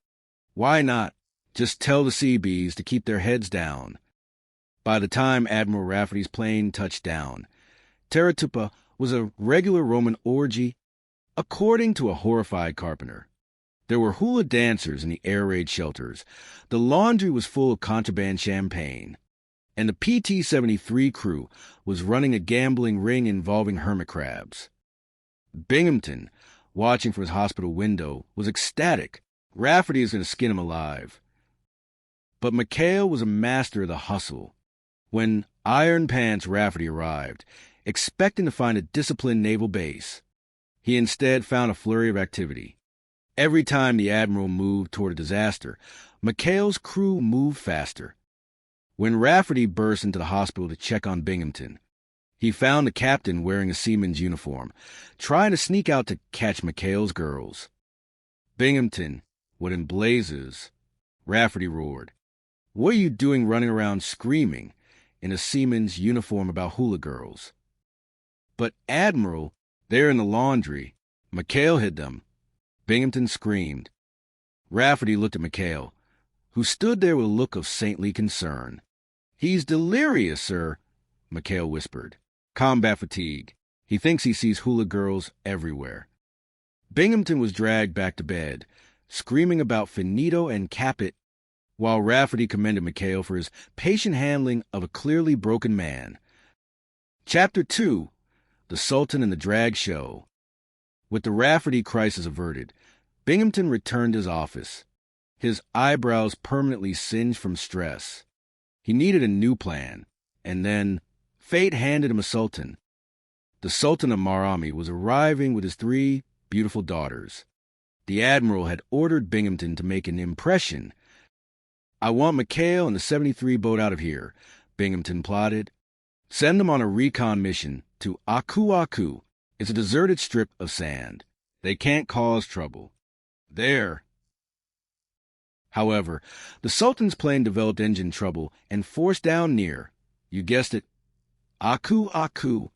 McHale was the only one close enough to rescue them. When the PT-73 pulled up to the beach, the crew didn't see a political ally. They saw wowie, wow, wow, wow. 3 princesses in silk. "Greetings, Your Highness," McHale said, bowing. "I am Commander McHale. We're here to serve you." The Sultan, Kareem, was a man of dignity. "Are these men to be trusted with my cargo?" "Absolutely, sir," Parker said, trying to look professional while his eyes nearly popped out of his head. On the ride back, one of the princesses, Siri, took a liking to the bumbling Parker. By the time they hit the base, a secret date had been arranged. The problem? The Sultan had forbidden his daughters from leaving their quarters before the grand dinner. "If I don't see Siri, I'll die, Skipper," Parker moaned back at the 73. All right, McHale said. "We'll sneak her out, but we need a cover." The cover turned out to be the most horrifying thing Binghamton had ever seen. During the grand dinner, the Sultan requested his daughters dance for the officers. But one daughter, Siri, was currently on the PT-73 with Parker. "Don't worry," Gruber, the crew's resident hustler, whispered. "I've got an idea. We got spare silk, and Virgil has a very slender frame." At the dinner, 3 princesses appeared, their faces heavily veiled. They began a dance that looked less like a traditional Marami ritual and more like a sailor trying to shake a crab out of his shoe. Binghamton leaned in, suspicious. "There's something wrong with that middle one. She's at Harry Shin's." "Battle fatigue, sir," McHale whispered.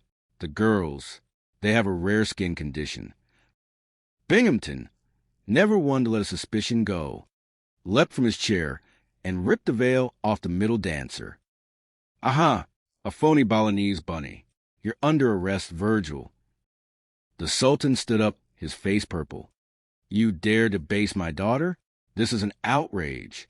I will raid your Washington. Stupid infidel." Binghamton spent the next 3 days writing letters of apology to the State Department while McHale and the boys enjoyed the leftover caviar. Chapter 3, The Case of the Laughing Gas. The Sultan incident was the last straw.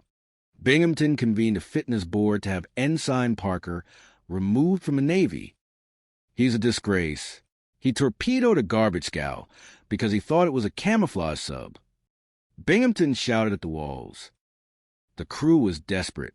"If we don't mellow lead bottom out, Parker's a goner," McHale said. Willie, the crew's mechanical genius, had a solution. "The base dentist just got a fresh shipment of nitrous oxide, laughing gas, if we can get some into Binghamton's office air vents."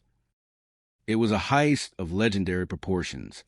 Under the cover of landscaping, the crew hooked up a tank of gas to the captain's window. Inside the office, Binghamton was preparing his case. Suddenly, he paused. A giggle escaped his lips. "Carpenter, have you noticed how funny your ears are? They look like little cauliflowers." "Sir," Carpenter asked, breathing in the gas. "Ha, ha, ha, they do, don't they? And, sir, your nose, it's like a happy little potato." The two of them began a wild game of chucky-wucky and bingy-wingy, rolling around the floor in fits of hysterics. "I love you, McHale." Binghamton screamed out the window. "You're a rogue, a pirate. Come in here and give me a hug." But the timing was, as always, catastrophic. Admiral Shoemaker arrived to fit in his hearing right as Binghamton was dancing on his desk with A, flower in his mouth. "Binghamton, what in the name of the great white fleet is going on?" Shoemaker roared. McHale, thinking fast, grabbed the gas hose and shoved it into his own shirt. "He's happy, Admiral. A special occasion. One of the nurses got engaged." Binghamton, completely looped, saw the Admiral and tried to knight him with a ruler. "I said stay on detention. Nice. Don't you see the Admiral?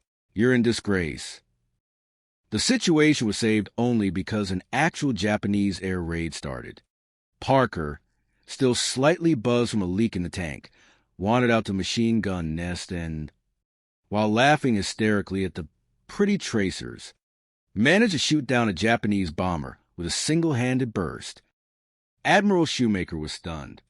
Anyone who would stand laughing in the face of death like that brave lad was born to be a combat officer. Hearing canceled. Parker is a hero.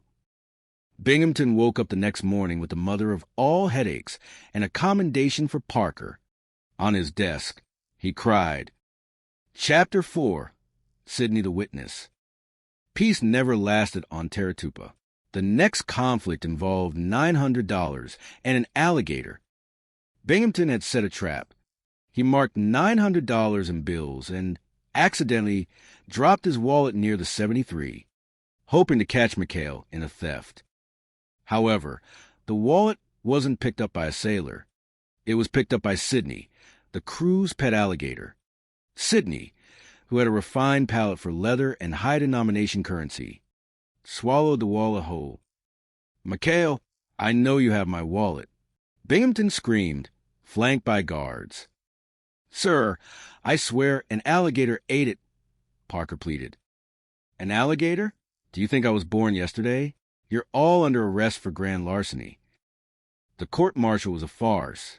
Parker, acting as his own defense attorney, argued for temporary insanity on behalf of the alligator.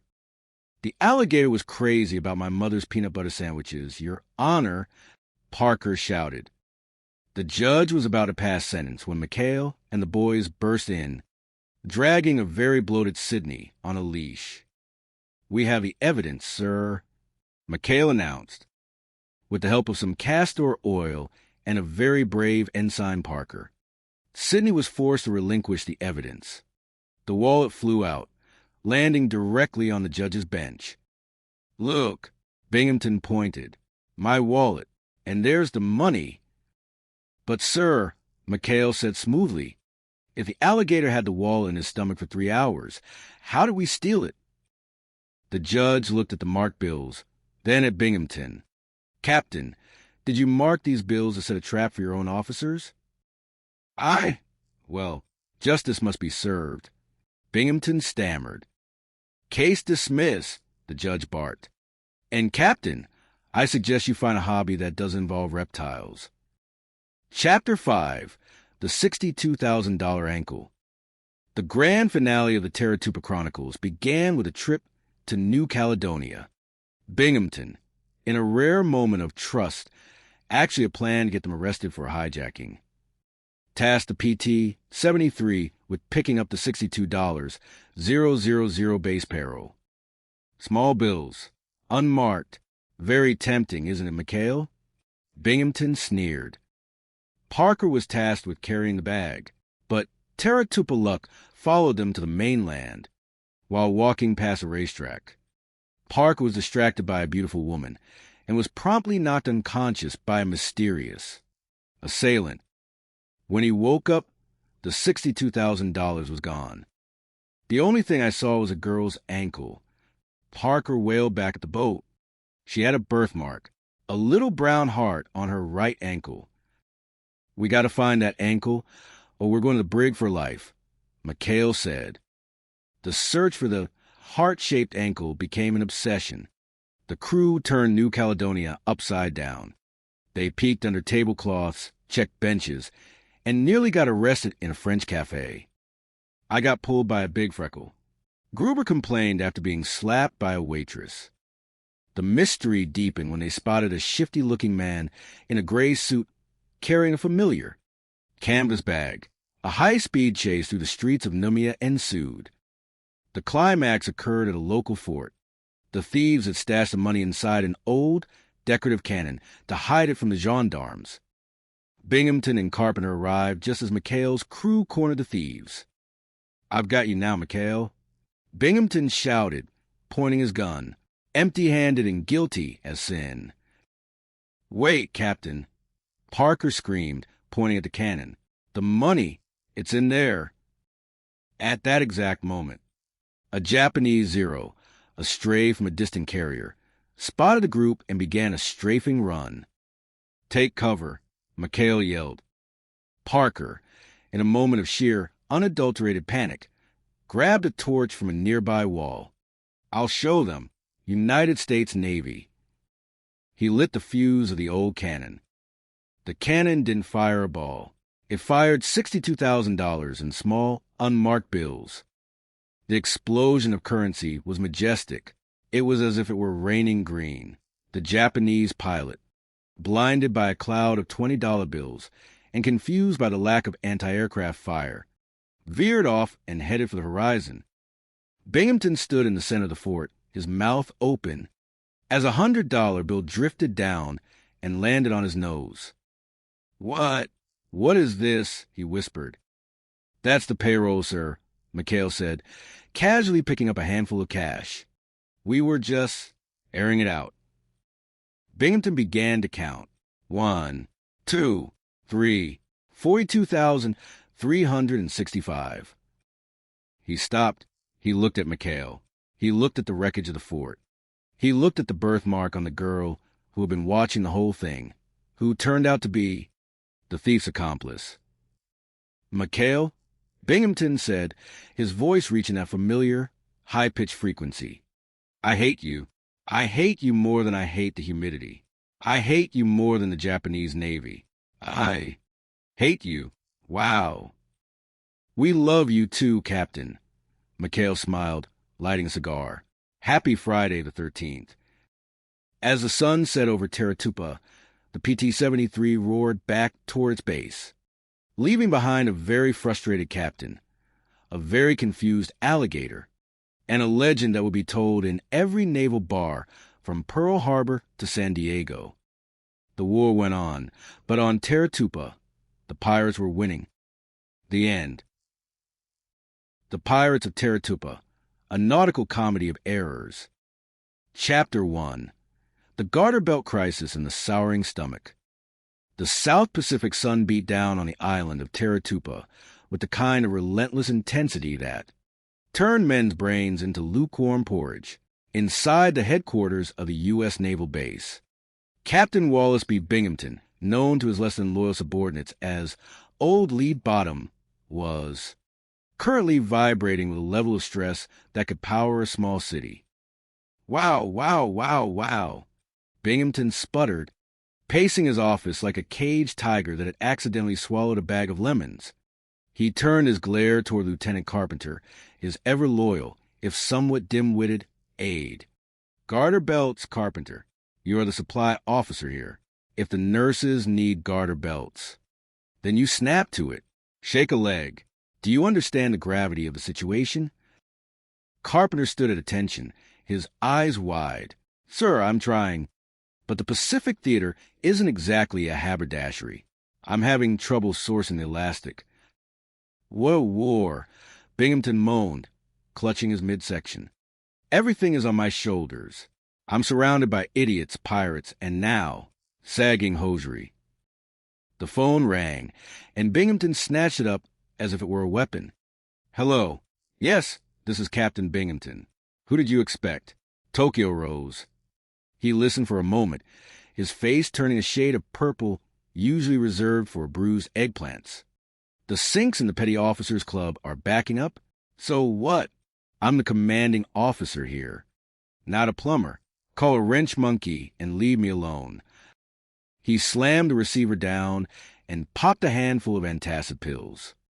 Sir, Carpenter whispered, I just got a message from a pal of mine at Confleet.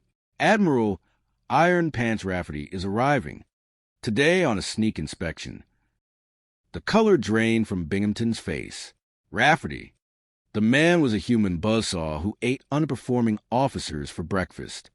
Iron Pants is coming here. Now, look at this place. It's a mess. The 73 crew is probably running a floating casino as we speak. A desperate light flickered in Binghamton's eyes. Carpenter. My stomach.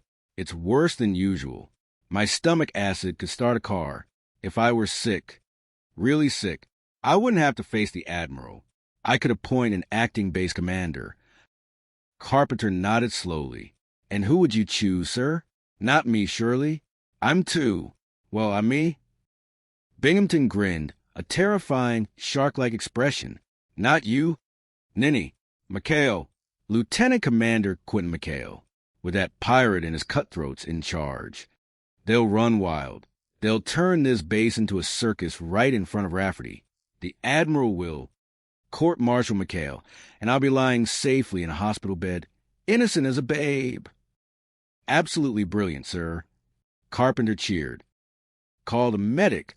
Binghamton commanded, collapsing into a chair and groaning with practiced agony. Hurry! I'm dying.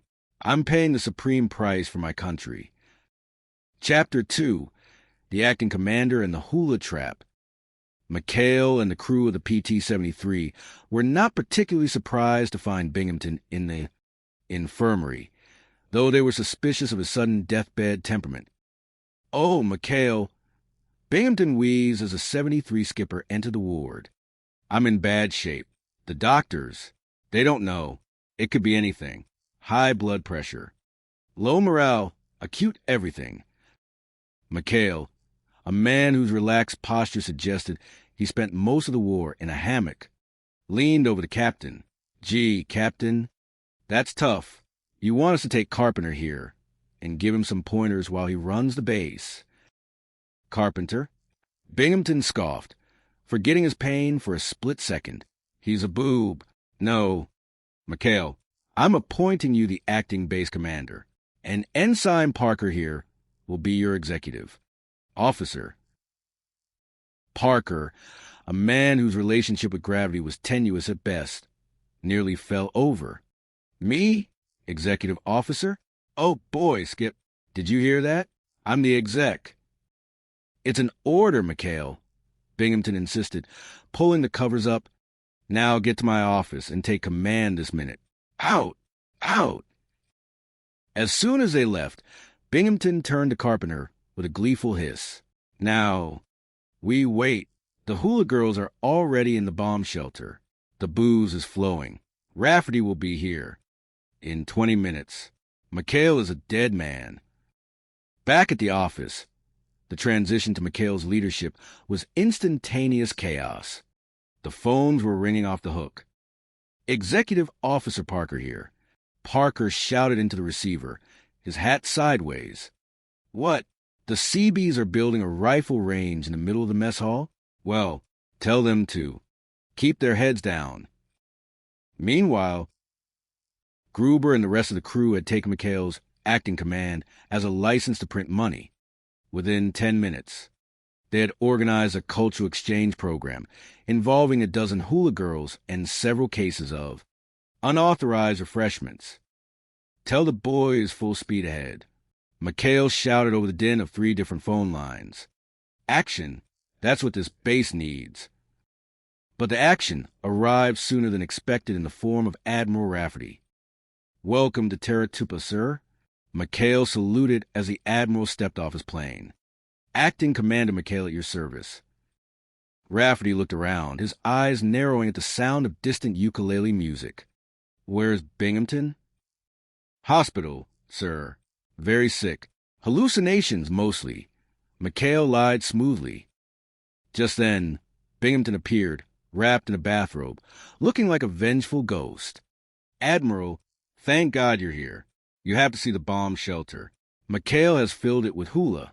Girls, it's an orgy of naval disgrace. Hafut Seaside. Binghamton, you're in your pajamas. Go back to bed. McHale, let's see the laundry. I hear your laundry facilities are top-notch. Binghamton's plan began to unravel. Every time he tried to point out a scandal, McHale's crew, operating with the synchronized precision of career criminals, moved the evidence. When Rafferty finally insisted on seeing the bomb shelter, he found nothing but a group of sailors holding a very solemn, very fake Bible study. I'm seeing things, Admiral. Binghamton screamed as he was dragged back to the hospital. The girls were there. They were wiggling. I saw the wiggling. Combat fatigue, Rafferty muttered to McHale. Sad case. Keep up the good work, Commander. Chapter 3. The Sultan and the Scoundrels. A week later, Binghamton was back in uniform, his eyebrows twitching with renewed vigor. A new opportunity for disaster had arrived. A diplomatic visit from the Sultan of Marami and his 3 daughters. The Admiral wants a 100% perfect impression. Binghamton barked. McHale, I want your crew out on a recon mission to Aku Aku. It's a deserted strip of nothing. I don't want you anywhere near the Sultan. But, sir, McHale protested, the 73 is the only boat fast enough to pick them up from the island of Samura, where they're playing. Forced down. Binghamton groaned. Fate was a cruel mistress. McHale was sent to rescue the Sultan.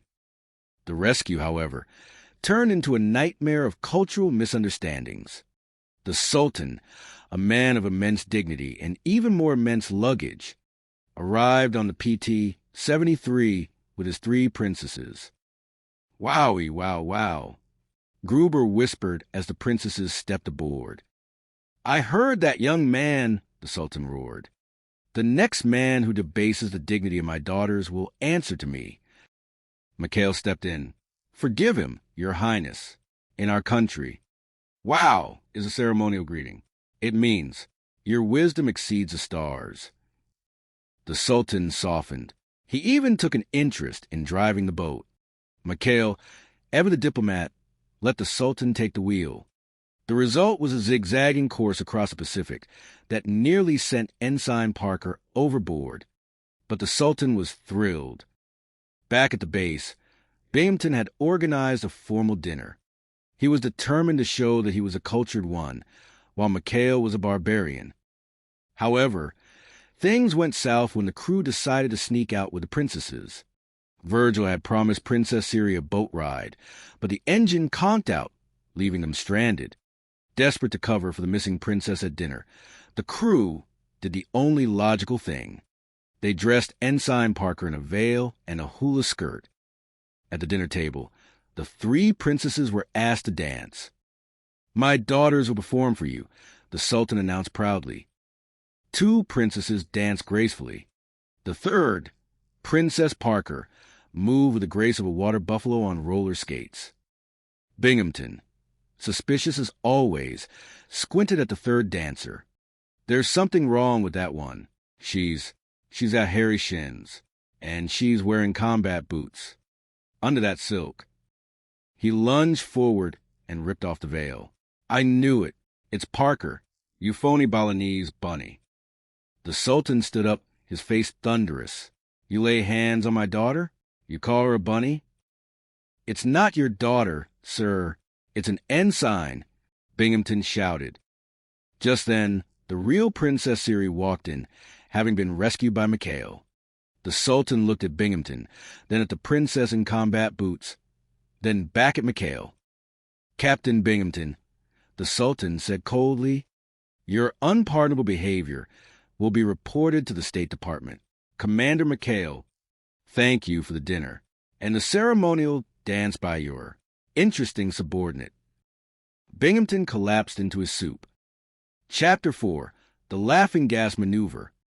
The tension between Binghamton and Parker reached a breaking point when Parker accidentally ran the captain over with a jeep. Specifically, he ran him over while the captain was standing in a puddle, a fitness board. Binghamton screamed, dripping wet, "I'm convening a fitness board. Parker, you're finished. You're going to be a seaman second class, so fast your head will spin." The crew knew they had to save Parker. They needed to get Binghamton in a good mood, a really good mood. "Laughing gas," McHale suggested, eyeing a tank of nitrous oxide from the dentist's office. "If we can get old Lead Bottom to breathe some of this, he'll be so hysterical he'll promote Parker to admiral." The plan was set. While Binghamton was in his office, the crew rigged a hose to the window. "Captain," McHale said, stepping into the office with a bouquet of goldenrod, "we brought you a gift, to show no hard feelings." "I'm allergic to that." Binghamton shouted, sneezing violently, "Get it out! Open the window." As soon as the window opened, Gruber turned on the tank. The gas hissed into the room. Within seconds, Binghamton's scowl began to twitch. A giggle escaped his lips, then a chortle, then a full-blown guffaw. "McHale!" he roared, slapping his desk. "You're a riot. And Parker, running me over? That was the funniest thing I've ever seen. Chucky Wucky, come here."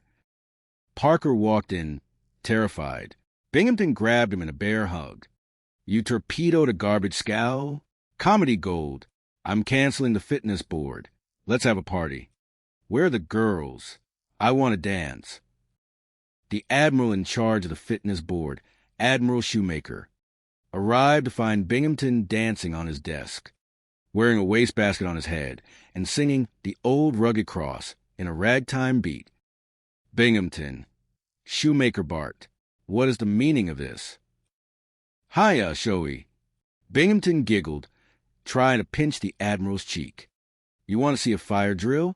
Parker, showing the fire drill. Just then, an actual air raid siren went off. Parker, still confused but eager to please, ran out and accidentally shot down a Japanese bomber while trying to figure out how the anti-aircraft gun worked. "Magnificent!" Shoemaker exclaimed. "Parker, you're a hero. And Binghamton, you're a raving lunatic. I'm canceling this board. Parker stays. Binghamton, I'm recommending a long, long rest." Chapter 5, Sidney the Alligator and the Court-Martial. Peace never lasted long on Teratupa.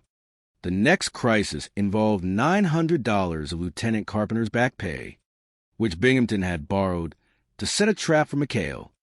"I'll leave my wallet on the beach," Binghamton plotted. "When McHale's men find it and take the money, wham, brig time." But a third party intervened. Sidney, a friendly alligator who had a fondness for Ensign Parker's peanut butter sandwiches. Sidney found the wallet first. Being an alligator, he didn't care about the money. He just liked the leather. He took the wallet in his mouth and crawled into Parker's shack. When Binghamton found his ID card in the alligator's mouth, he naturally assumed McHale had trained the reptile to steal. Grand larceny. Binghamton shouted at the court-martial. "The defendant, Ensign Parker, used a reptilian accomplice to rob me." Parker, acting as his own defense attorney, was struggling. "Your Honor, Sidney is innocent. He's just got an unhappy childhood. He thought the wallet was a giant snack." The trial was a circus. McHale and the crew knew they had to produce the wallet to prove the money was still inside, and therefore not stolen. They found Sidney in a swamp, still clutching the wallet. "Open up, Sidney," McHale coaxed, holding a peanut butter sandwich. They rushed the alligator into the courtroom. "Order! Order!" The judge yelled as a 6-foot alligator crawled toward the bench. "There's your evidence, sir," McHale shouted. "The wallet is in Sidney's mouth. Look, Binghamton lunged for the wallet. Sidney, feeling defensive, snapped his jaws shut. "He's lying." Binghamton screamed. "He's a thieving alligator. Shoot him." "Just a moment," the judge said, looking at the wallet Sidney eventually spat out. "The money is all here. And look, these bills are marked. Captain Binghamton. Why were you carrying marked bills in a lost wallet?" The trap was exposed. The judge dismissed the charges. "And, Captain, keep your wallets away from the wildlife. This court is adjourned." Chapter 6. The Golden Cannon of New Caledonia. The final adventure took the crew to New Caledonia to pick up the base payroll, $62,000 in cash. Binghamton, desperate to finally catch them, had ordered Parker take a shortcut through a dangerous part of town, hoping they'd get robbed so he could blame their negligence. Parker did indeed get robbed, or rather, he was distracted by a girl with a heart-shaped birthmark on her ankle and woke up with a lump on his head and an empty canvas bag. $62,000. Mikhail groaned. "We're dead, boys. We're really dead this time." They spent the next 48 hours scouring the streets of Noumea. They checked every ankle in every cafe, looking for the girl with the heart. Finally, they spotted the thieves, a pair of local thugs who had stashed the money inside an old, decorative cannon in the town square, planning to retrieve it later. Just as Mikhail's crew reached the cannon, Binghamton and Carpenter arrived in a jeep. "I knew it," Binghamton shouted. "You've hidden the money. You're under arrest." Just then, a rogue Japanese Zero, a lone wolf from a nearby carrier, dived toward the square, strafing the area. "Take cover," Mikhail yelled. Parker, panicked, saw the cannon. "We have to fight back." He grabbed a torch from a nearby vendor and, not knowing the cannon was stuffed with $62,000, lit the fuse. Boom! The cannon didn't fire a ball. Instead, it erupted in a literal explosion of wealth. $62,000 in small bills rained down over New Caledonia like green confetti. The sheer cloud of money blinded the pilot of the Zero, who veered off in confusion. "What is this?" Binghamton shouted, clutching at the falling bills. "It's raining money. It's manna from heaven." "It's the payroll, Captain." Mikhail laughed, catching a handful of 20s. Parker just saved the day. And the budget. As the sun set over the Pacific, the crew of the PT-73 sat on the deck of their boat, counting the recovered cash. They were short by $3. But Binghamton was too busy trying to find his lost dignity to notice. "You know, Skip," Parker said, biting into a sandwich, "I think I'm getting the hang of this Navy thing." Mikhail looked at his crew, the schemers, the hula dancers, and the accidental heroes. "Yeah, Chuck, just don't let Lead Bottom hear you say that. We've got a long war ahead of us." And across the bay, the scream of Captain Binghamton echoed to the palms. "Mikhail!" The Pirates of Teratupa. The long, absurd war of Quentin Mikhail. Chapter 1. The Garter Belt Crisis and the Iron Pants. The heat on the island of Teratupa was the kind of heat that didn't just sit on you. It tried to move in and pay rent. It was a humid, sticky, tropical blanket that turned starched navy whites into limp rags within seconds. In the center of this sweltering madness sat Captain Wallace B. Binghamton, a man whose blood pressure was currently high enough to power a small destroyer. "Wow! Wow! Wow! Wow!" Binghamton muttered, staring at a requisition form that seemed to be mocking his very existence. He looked up at his shivering shadow, Lieutenant Elroy Carpenter. "Garter belts, Carpenter. The nurses need garter belts. And you're standing there like a statue. If the nurses need garter belts, then you snap to it. Shake a leg. You know what I mean." "But, sir," Carpenter squeaked, "the supply lines are—" "I don't care about the lines. Everything is on my shoulders." Binghamton roared. He slammed his fist onto the desk. sending a bottle of indigestion pills rattling. Just as he was about to launch into a lecture about the burdens of command, the phone rang. It was news from conflict, the higher-up command. Admiral Iron Pants Rafferty was arriving for a sneak inspection. The color drained from Binghamton's face, leaving a shade of gray that matched the hull of a battleship. Iron Pants? Here? Today? He looked around his office, which was currently a chaotic mess of half-finished reports and backing up plumbing. Do you realize what a mess this place is? The sinks in the Petty Officers Club are backing up. Tokyo Rose probably has a cleaner office than this. Binghamton grabbed his stomach, groaning. My stomach acid could start a car, Carpenter. I need a way out. If I were sick, truly, horribly, medically sick, I could appoint an acting base commander, someone to take the brunt of Rafferty's iron-fisted wrath. His eyes drifted toward the window, where the PT-73 sat docked in the distance. A wicked smile began to form. Not just anyone. McHale, with Quentin McHale and his band of cutthroats in charge. They'll run wild. They'll destroy themselves right in front of the Admiral. It's brilliant. Carpenter, I feel a fainting spell coming on. Catch me. Carpenter, being Carpenter, moved 2 inches to the left. Binghamton hit the floor with a dull thud. You stupid numbskull. Binghamton hissed from the floor. You didn't catch me. Chapter 2. The Reign of McHale. Quentin McHale, a man who treated naval regulations like vague suggestions from an eccentric ant, found himself summoned to the hospital. He stood over Binghamton's bed, accompanied by the nervous ensign Charles Parker. Oh, McHale, Binghamton moaned, his acting skills reaching for an Oscar. I'm in bad shape. The medics, they don't know what it is. I have to point an acting base. Commander, I was thinking of Carpenter, but, well, he's a boob. He's a boob, sir, Parker agreed helpfully. So, McHale, it's you. You're the acting base commander. And Parker here, he's the acting executive officer. McHale blinked. Me? Behind a desk? Captain, I'm a saltwater skipper. I'd be no good in an office. That's an order. Out! Out! Binghamton shooed them away, hiding a smirk beneath his blanket. Within an hour, the Navy Way had been evicted from the base. McHale moved his headquarters to the office, but the atmosphere had changed. The crew of the 73, Gruber, Christie, Tinker, Virgil, and Willie, didn't see a desk. They saw an opportunity. Skip, the boys want to throw a little shindig, Gruber whispered, leaning over the commander's desk. We can rake in a pile of dough. Hula Girls music the works. McHale, distracted by a mountain of paperwork regarding garter belts and clogged sinks, waved a hand.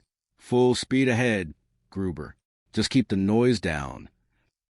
By the time Admiral Rafferty's plane touched down, Taratupa had been transformed. It wasn't a naval base. It was a tropical resort. Hula Girls were dancing. A makeshift bar was serving pineapple juice with a suspicious kick, and the discipline was non-existent.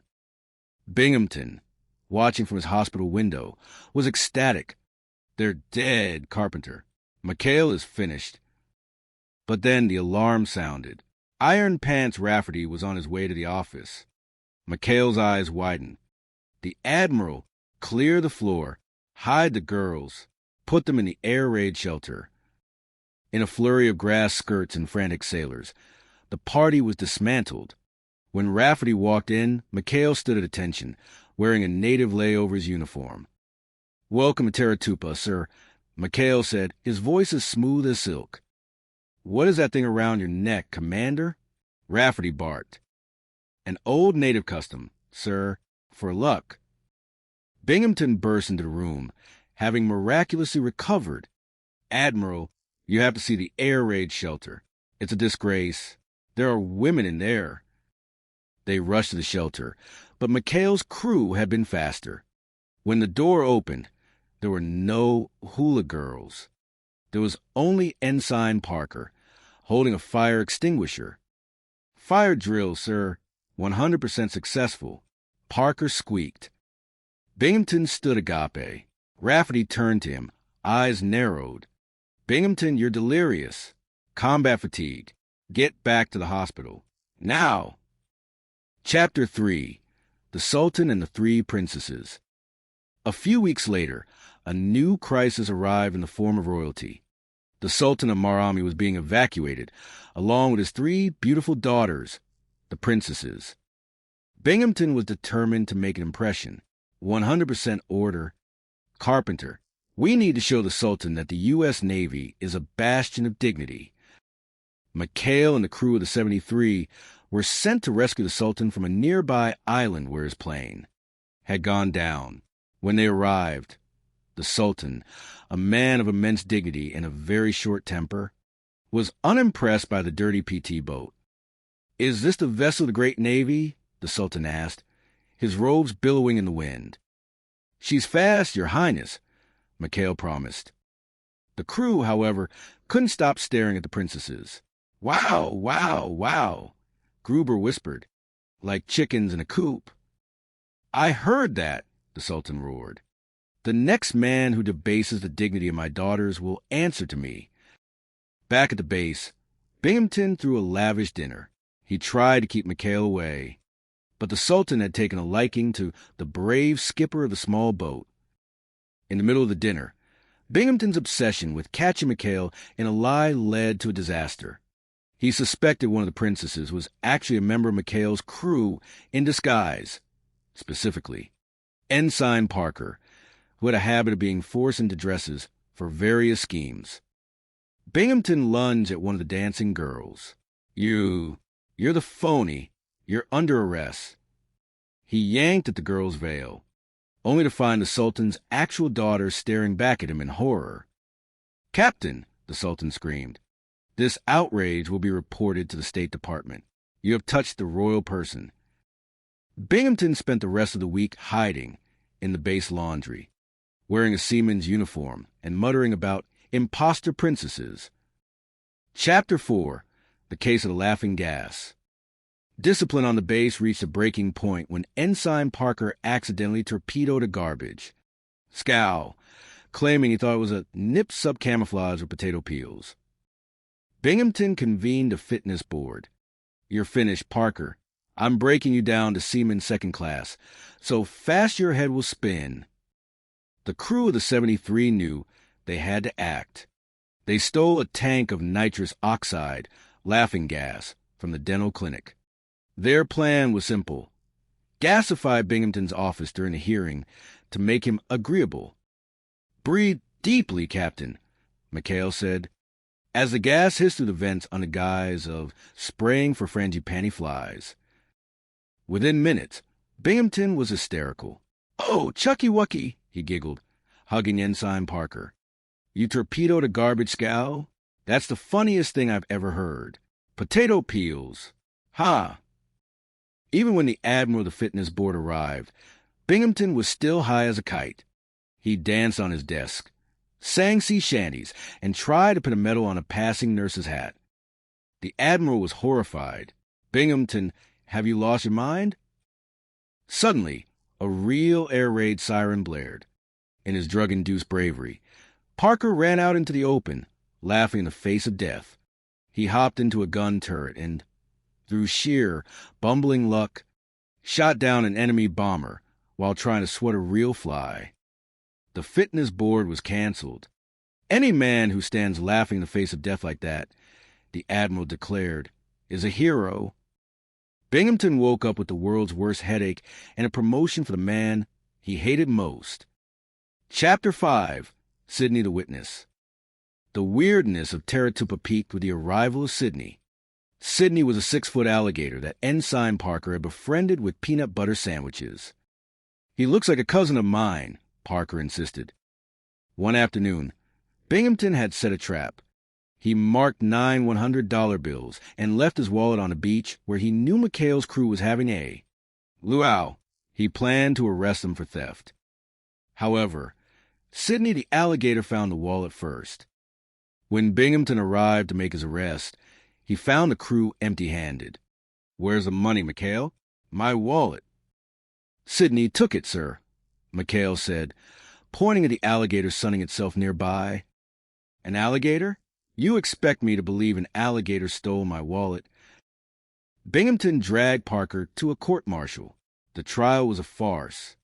Parker, acting as his own defense, insisted on calling Sidney to the stand. I object, Binghamton screamed. You can't call an alligator a witness. He has a right to be heard, Parker cried. Just then, McHale and Gruber led Sidney into the courtroom. The alligator was wearing a small sailor hat. In its mouth was Binghamton's wallet. Exhibit A, McHale shouted. Sidney crawled toward the judge's bench. Binghamton, panicked, tried to grab the wallet. Sidney snapped his jaws, and Binghamton fell backward into a water pitcher. The judge looked at the marked bills, then at the alligator, then at Binghamton. Case dismissed. And, Captain, if you ever bring a reptile into my court again, I'll have you cited for contempt. Chapter 6, The Ghost of PT-13. Binghamton's next plot involved psychological warfare. He discovered a clerical error that suggested the PT-73 was actually the PT-13, a boat with A. Legendary jinx. They're superstitious, Carpenter, Binghamton chuckled.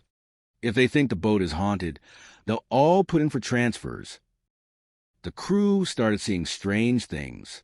Engines starting by themselves. Strange lights. Binghamton even hired a sailor to dress in a tattered uniform and wander the docks at night, moaning about the crew that never returned. McHale saw through it immediately. Two can play at that game, boys. That night, the crew set up their own haunting. Using projectors, fishing line, and a lot of white sheets, they turned Binghamton's own shack into a ghost house. Wally Binghamton. A voice moaned to the vents. Binghamton woke up to find McHale's crew, all covered in glowing phosphorescent paint, floating, outside his window. We've come for you, Captain, Gruber wailed, rattling a set of heavy anchor chains. We need a new commander in the locker, Davy Jones's locker. Binghamton screamed, ran out of his shack in his polka-dot pajamas, and signed every transfer paper McHale put in front of him just to make the ghosts go away. Chapter 7, The Great New Caledonia Payroll Heist. The final act of the long summer began when Binghamton was ordered to pick up the base payroll from New Caledonia, a staggering $62, 000 in small unmarked bills. Still hoping to frame McHale, Binghamton assigned the 73 to the task, but he sent Carpenter along to spy. In New Caledonia, tragedy struck. While the crew was distracted by the local sights, the payroll bag vanished. Ensign Parker had been knocked out. The money, it's gone, Parker cried when he woke up. All I saw was a girl's ankle. She had a little brown heart birthmark on it. McHale's face went grim. We got to find that girl before Binghamton finds us. What followed was a wild chase through the streets of New Caledonia. The crew spent hours checking the ankles of every woman in the city. Gruber got slapped 14 times. Tinker was chased by a baker with a rolling pin. Finally, they spotted the girl. She was with a group of shady-looking characters heading for an old ruined site. There she is, the heart, Parker yelled. The thieves retreated into an old fortress, protected by a rusty, ancient cannon. As Binghamton and the MPs arrived to arrest McHale for losing the money, the thieves prepared to fire the cannon at the Navy. Don't fire. That thing's a relic, McHale warned. The thieves lit the fuse anyway, but they hadn't used a cannonball. They had stuffed the barrel with the stolen payroll bag to hide it. Boom! The cannon exploded, but instead of shrapnel, a literal cloud of money filled the air. $62,000 rained down over the harbor like green snow. Manna from heaven, Gruber shouted, grabbing bills out of the air. Binghamton stood in the middle of the downpour, a $100 bill landing perfectly on his nose. He looked at McHale, then at the money, then at the thieves being rounded up. "McHale," Binghamton whispered, his voice trembling. "Why is it always you?" "Just lucky, I guess, Captain." McHale smiled, tipping his cap. "Just lucky." As the sun set over Teratupa, the crew of the 73 sat on their boat, drinking stolen champagne and watching Binghamton try to count the wet money on the dock. It had been a long war, but for Quentin McHale, it was the best one he'd ever had. The Pirates of Teratupa. A Tale of Sinks, Sultans, and the 7-3. Chapter 1. The Logistics of Liberty. The sun over the Pacific island of Teratupa didn't just shine. It leaned on you like a heavy, humid blanket that smelled faintly of diesel fuel and fermented pineapple. In the center of this tropical purgatory sat Captain Wallace B. Binghamton, a man whose blood pressure was currently high enough to power a small destroyer. "Garter belts!" Binghamton screamed, slamming his fist onto a desk covered in requisition forms. Captain Bingham said, "No, I am saying it. Wow, wow, wow. You are the supply officer here. Carpenter, if the nurses need garter belts, you snap to it. You shake a leg. Oh, you know what I mean." Lieutenant Elroy Carpenter, a man whose primary function in life was to act as a human echo for Binghamton's frustrations, bobbed his head nervously. "Yes, sir. Shaking a leg, sir. Snapping to it." Binghamton groaned, clutching his stomach. "What a war. Everything is on my shoulders. Clogged sinks in the Petty Officers Club. A shortage of feminine undergarments, and now this." He brandished a crumpled radiogram. "Admiral Iron Pant Rafferty is arriving today on a sneak inspection." A sneak inspection. Do you realize what a mess this place is in? The phone rang. Binghamton snatched it up. "Hello. Yes. This is Captain Binghamton. Who did you expect to find in my office? Tokyo Rose? The sinks are backing up. So what do you expect me to do about it? I'm the commanding officer, not a plumber." He slammed the phone down and reached for a bottle of white pills. "My stomach acid could start a car, Carpenter. It really could." "Please, sir, take it easy on those," Carpenter pleaded. "They give you such indigestion." Suddenly, a wicked light sparked in Binghamton's eyes. It was the look of a man who had found a way to jump off a sinking ship and land on someone he disliked. "Wait a minute. If I were sick, genuinely, terribly, medically incapacitated, I could appoint an acting base commander, and he would have to face the Admiral. Not me, not you, but McHale." The name McHale hung in the air like a bad smell. Commander Quentin McHale and his crew of the PT-73 were the bane of Binghamton's existence.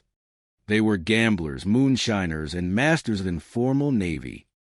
"Brilliant, sir," Carpenter chirped, "with McHale and his cutthroats in charge. They'll run wild and destroy themselves right in front of the Admiral." Binghamton collapsed into his chair, suddenly looking very frail. "Carpenter, I do look sort of sick to you, don't I? Terribly sick." "Oh, yes, sir." Death's door. "Sir, I'll call the medic. Carmen, it's the captain. He's not well." Chapter 2. The Acting Base Commander. Commander McHale walked into the infirmary with the easy stride of a man who hadn't followed regulation since 1941. Behind him trailed Ensign Charles Parker, a man who lived in a state of perpetual naval anxiety. "Oh, McHale," Binghamton moaned from under a mountain of blankets. "It's bad. The tests. No answers yet. I'm in bad shape." "Gee, Captain, I'm sorry," McHale said, his voice dripping with just enough sincerity to avoid a court-martial. "I'll let Carpenter handle things while you rest." "No," Binghamton barked, then softened into a pathetic whimper. "No, Carpenter is a boob. I'm appointing you. McHale, acting base commander. And Parker here. He'll be acting executive officer." Parker's eyes widened to the size of dinner plates. "Me? Executive officer? Oh, boy. Thanks, Captain. You'll never regret this." I know, Binghamton whispered, closing his eyes to hide a smirk. Now get out. Take command. This minute. For the next 4 hours, Taratupa transformed, with McHale at the helm.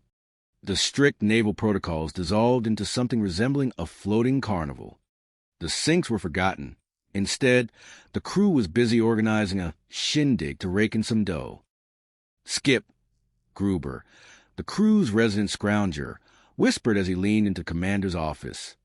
The boys want to know if we can throw a little action. You know, a luau, some hula, maybe a little gambling. McHale, sitting behind Binghamton's desk with his feet up, grinned. Gruber, as far as I'm concerned, tell those boys, full speed ahead. But while the hula girls were dancing and the pineapple juice was flowing, a jeep was barreling toward the base. In it sat Admiral Rafferty, a man whose nickname Iron Pants was earned through a complete lack of a sense of humor. Back in the hospital, Binghamton was practically vibrating with joy. He's here, Carpenter. The Admiral is here. The hula girls are in the bomb shelter.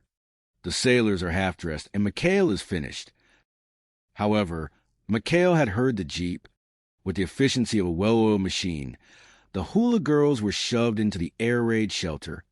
The gambling tables were flipped, and the PT-73 crew stood at attention, looking miraculously like sailors. When Rafferty entered, he found McHale and Parker. Acting Base Commander McHale at your service, sir. Binghamton, unable to wait for the fallout, ran in wearing his bathrobe. Admiral, you have to see the air raid shelter. It's full of hula girls. An orgy, I tell you. Rafferty looked at McHale, then at the frantic, bathrobe-clad Binghamton. Hula girls? In the shelter? They opened the door. It was empty. McHale had moved them to the base laundry minutes prior. Captain, Rafferty said, his voice cold as ice, I think you've been under a terrific strain. You're having hallucinations. Back to bed. At once. That is an order. Binghamton's scream echoed across the lagoon. Chapter 3. The Sultan and the Scams. Diplomacy came to Taratupa in the form of a gold-trimmed yacht.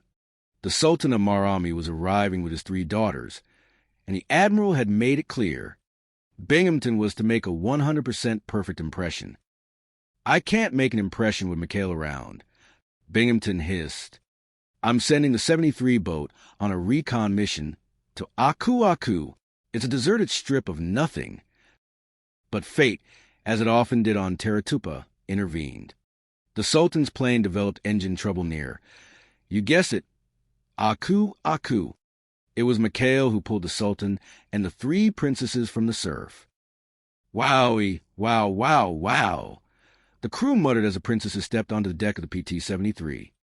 The Sultan, a man of great dignity and an even greater temper, was impressed by McHale. Your men are to be trusted? My cargo is priceless. Absolutely, Your Highness, McHale said. You're under protection of the U.S. Navy. However, things went south when Virgil, one of McHale's men, decided to take Princess Siri for a moonlight cruise on the 73. When the engines conked out, leaving them stranded, the crew had to improvise for the Sultan's formal dinner. We need a princess. Parker panicked. The Sultan expects 3 daughters at the table. In a move of sheer desperation, the crew decided to recruit some dancers, but when the Sultan demanded his daughters dance for the guests, the ruse began to crumble.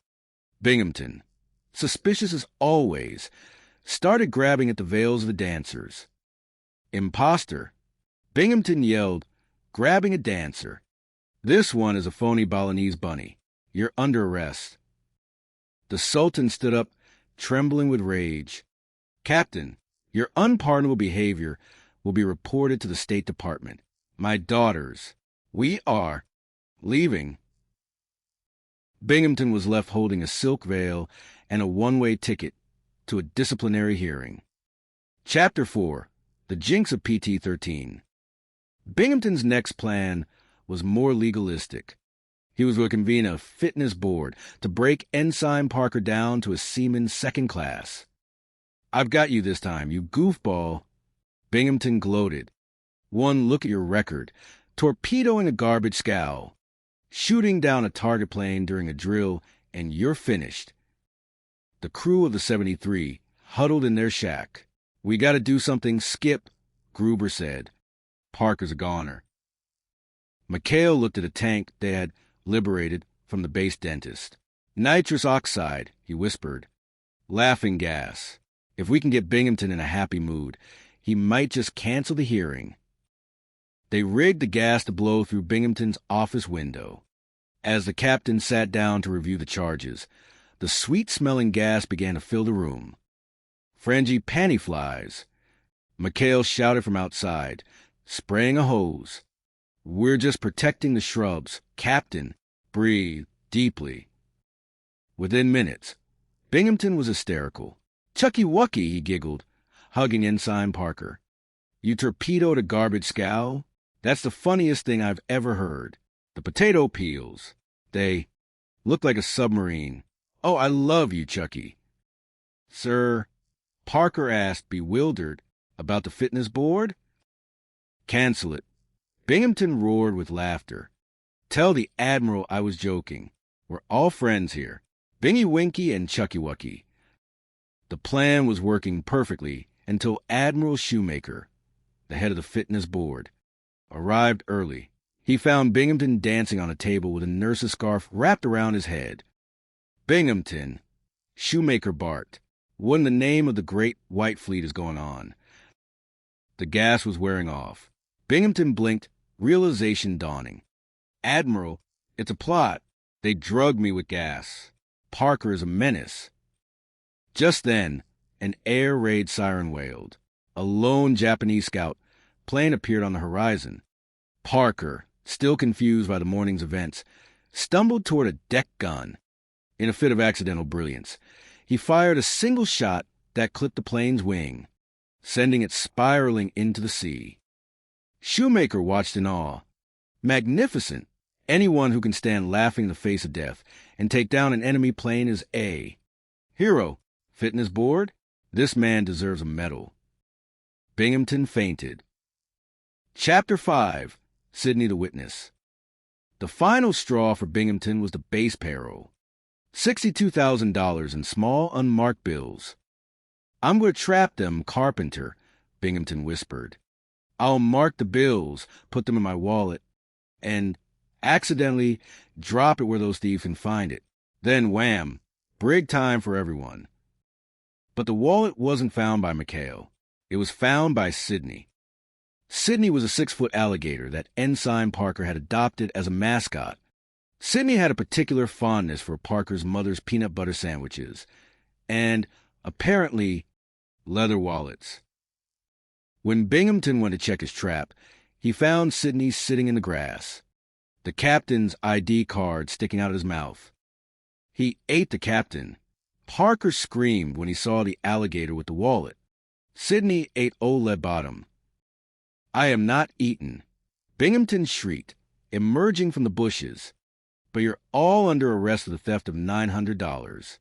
I saw that alligator in your shack, Parker. He's your accomplice." The crew was hauled before a court-martial. Parker, acting as his own defense attorney, was a disaster. "I object," Parker shouted. On the grounds of temporary insanity, the alligator who stole the wallet was crazy about peanut butter. "Order," the judge yelled. "This is a naval base, not a zoo." McHale knew they needed the evidence. He and the crew spent the night scouring the swamps for Sidney. They found him just as the court was about to deliver a guilty verdict. "New evidence, sir," McHale announced, leading Sidney into the courtroom on a very long leash. The courtroom erupted in chaos. "Get that monster out of here." Binghamton screamed, climbing onto a table. "Sidney, open up." Parker cooed, offering a peanut butter sandwich. Sidney opened his massive jaws, and out dropped the wallet. But it wasn't just a wallet. Inside were the marked bills that Binghamton had used for the trap, bills that Lieutenant Carpenter had admitted, under the pressure of the moment, were actually his own back pay that the captain had borrowed to set the trap. Aha, the judge said. So it was a frame-up. Captain Binghamton, I think you have some explaining to do. Chapter 6, The Ghost of PT-13. To get the crew away from the base, Binghamton decided to transfer them to PT-13, a boat with a legendary jinx. Every crew that sailed her has disappeared, Binghamton told them, hiding his grin. Gas explosions, mysterious drownings. She's a floating Jonah. The crew was terrified. Skip, we can't sail a ghost ship. McHale, however, had done his homework. He found out that PT-13 was actually the 73. Binghamton had just painted over the numbers to scare them into requesting transfers. Oh, he wants ghosts, does he? McHale whispered. Let's give him ghosts. That night, the base was silent. Suddenly, the engines of the PT-13 roared to life with no one on board, thanks to some clever wire pulling. By Virgil, ghostly wails echoed through the speakers. Binghamton, sitting in his shack, felt a chill. Suddenly, the door swung open. Standing there were McHale and a crew, covered in white sheets and glowing phosphorus paint. Wally, McHale moaned. We've come back from the grave. PT-13 wants her captain. No, get away. Binghamton scrambled backward. I made it up. There is no PT-13. It's the 73. I just wanted you to transfer. The transfers? Gruber's ghost hissed. Give us the transfers, Wally. We need them for the big PT boat in the sky. Binghamton threw the transfer papers at the ghosts and ran for his life, straight into a muddy ditch. The next morning, the sun rose over Teratupa. The PT-73 sat peacefully in the lagoon, her numbers freshly repainted. McHale sat on the deck, enjoying a cold drink and a cigar. In the distance, the sound of Binghamton's voice carried over the water. McHale, I know you're out there. I know what you did. You'll pay for this. Wow, wow, wow, wow. McHale smiled, tipped his cap to the horizon, and watched the clouds roll by. It was just another day in the Navy. Epilogue, the more things change. Months later, the war continued its slow crawl across the Pacific. On Teratupa, some things remained eternal. The sinks still backed up. The nurses still needed garter belts. And Captain Wallisby. Binghamton still woke up every morning, looked out at the lagoon, and saw the PT-73, his own personal floating, gambling-loving nightmare. He reached for his stomach pills. Carpenter. Yes, sir. Do I look sick to you? I mean, really, truly, Admiral is coming today sick. The sickest I've ever seen, sir. Good. Call McHale. The end. The Pirates of Teratupa. A novel of military misadventure and tropical chaos. Chapter 1. The Acidic Captain and the Garter Belt Crisis. Teratupa was a place where the sun didn't just shine, it interrogated you. The air was a thick, humid soup that tasted primarily of salt, diesel fumes, and a lingering scent of Captain Wallisby, Binghamton's impending nervous breakdown. Inside the captain's office, a room that served as the epicenter of all naval frustration in the South Pacific, Binghamton was vibrating. His supply officer, Lieutenant Elroy Carpenter, stood before him, looking like a man who had accidentally stepped into a minefield and was waiting for the click. Garter belts, Carpenter. Binghamton bellowed, his voice cracking like a whip. I said, wow, wow, wow, wow. You are the supply officer. If the nurses need garter belts. You snap to it. Shake a leg. You know what I mean. Carpenter swallowed hard. Sir, the logistics of inmate apparel in a combat zone are... I don't care about logistics. I care about the fact that everything is on my shoulders. Binghamton slammed his hand onto his desk, causing his array of indigestion pills to dance. And now, to top it off, I get a message. Admiral Iron Pants Rafferty is arriving today on a sneak inspection. The name iron pants had a visible effect on Binghamton.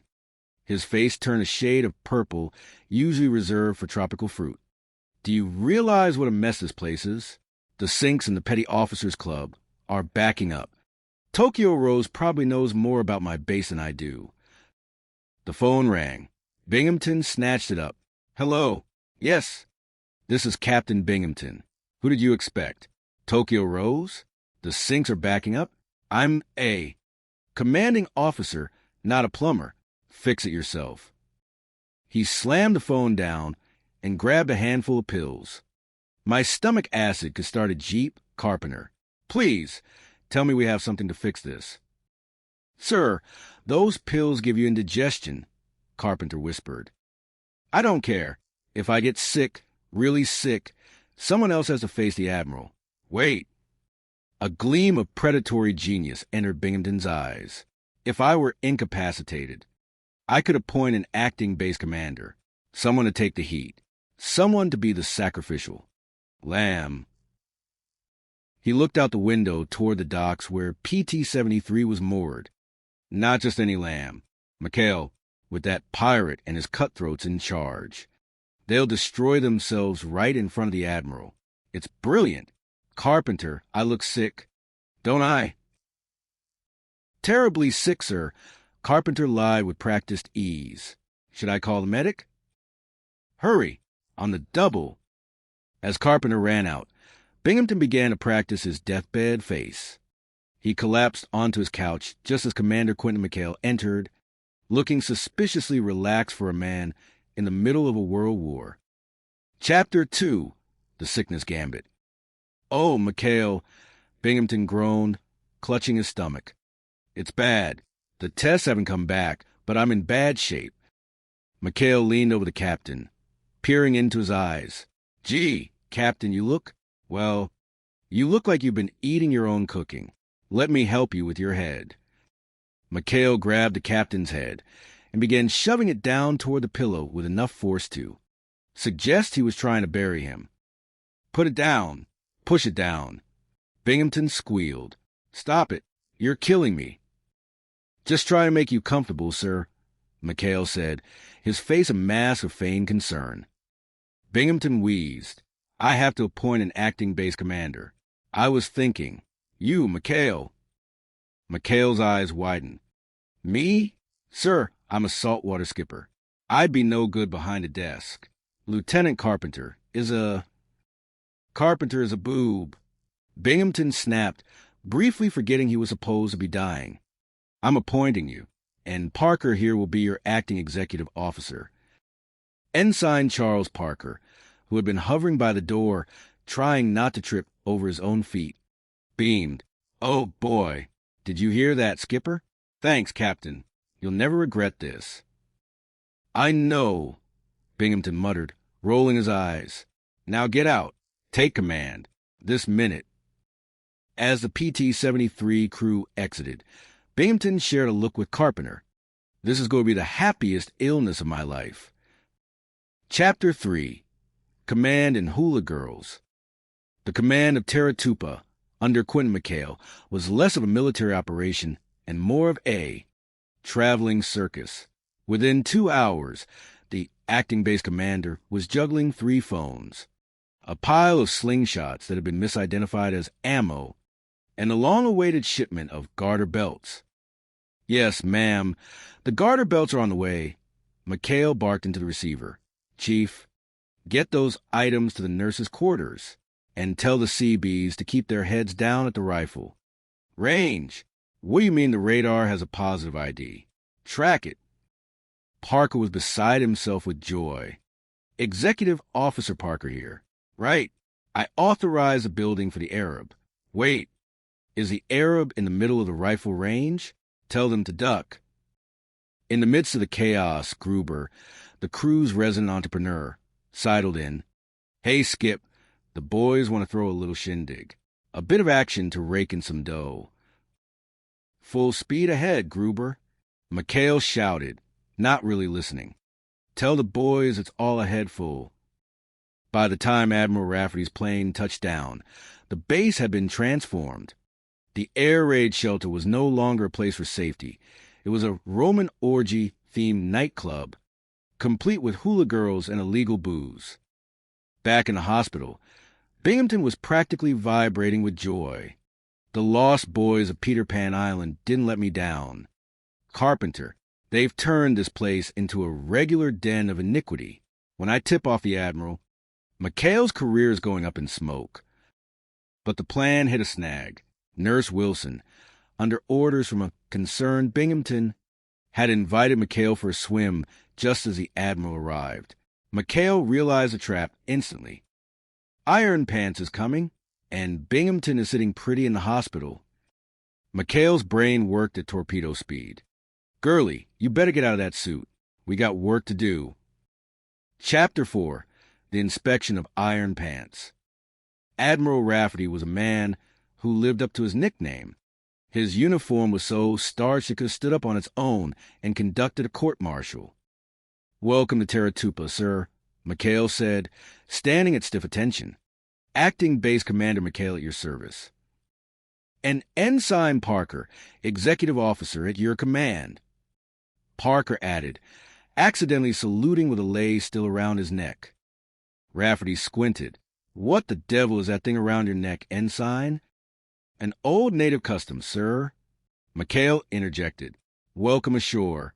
Piranha, come on my way." "Stop that gibberish," Rafferty snapped. "Take me to Captain Binghamton first." They marched to the hospital, where Binghamton lay in wait like a spider in a web. "Admiral," Binghamton cried, feigning weakness, "I'm at death's door." "Sir, but you must go to the air raid shelter. You won't believe the disgrace. Hula girls."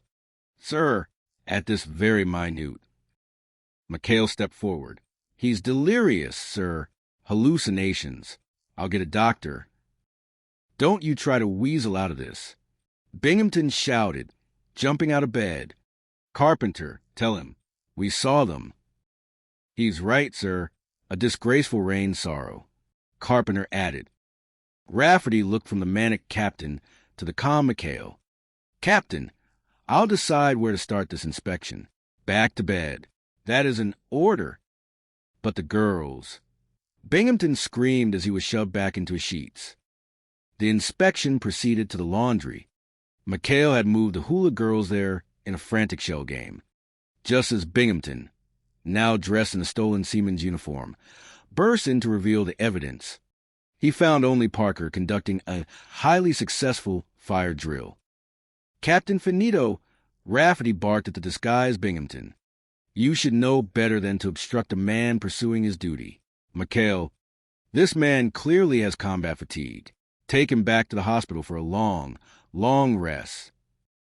As Binghamton was hauled away, screaming about garter belts and conspiracies, McHale let out a long breath.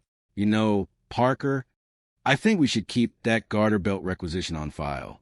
You never know when you'll need it good. Distraction." Chapter 5, The Sultan and the Three Princesses. The dust had barely settled on the Rafferty inspection when a new crisis arrived. Diplomacy. "A sultan, sir?" Parker asked, looking at the memo. "The Sultan of Marami," Binghamton said, his eyebrows having finally regrown. "He's coming with his 3 daughters. The Admiral wants us to go all out. 100% order. If McHale and his riffraff ruin this, I'll have their heads." Binghamton's plan was simple. Send McHale on a fake reconnaissance mission to Aku Aku, a deserted strip of nothing, while he hosted the royals. But fate, as always, favored the 73. The Sultan's plane developed engine trouble near McHale's boat.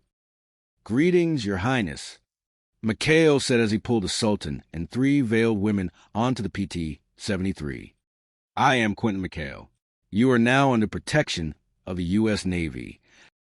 The Sultan, a man of refined tastes and a surprising love for high-speed naval vessels, was impressed.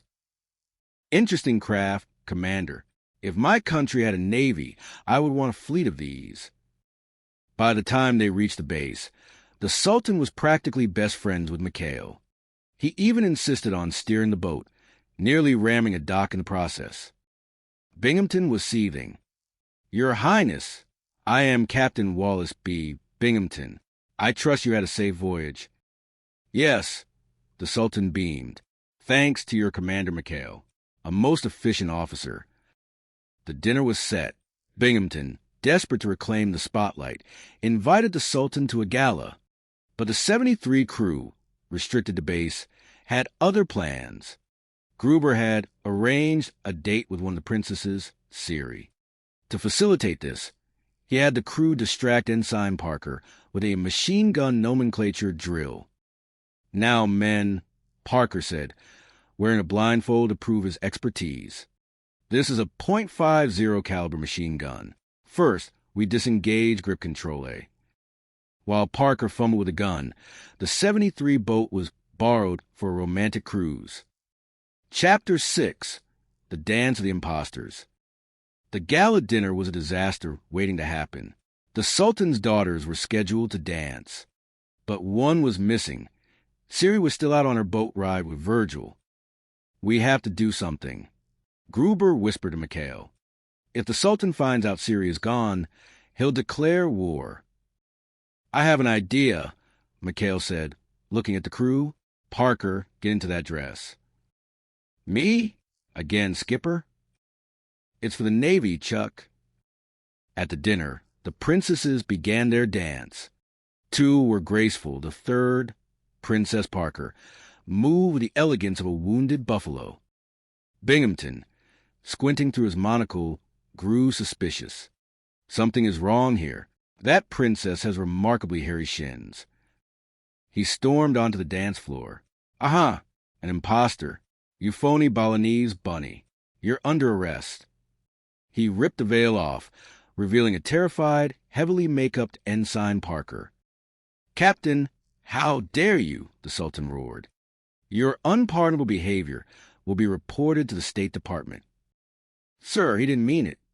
Mikhail shouted. "Try and intervene. He has these spells. Battle fatigue." The Sultan stormed out, leaving Binghamton holding a sequin veil and a very confused ensign. "Why me?" Binghamton sobbed. "Why is it always me?" Chapter 7: Nitrous Oxide and Heroism. The pressure finally got to Mikhail. He needed a wisdom tooth pulled. "Laughing gas, Commander," the dentist said. "Nitrous oxide. You won't feel a thing."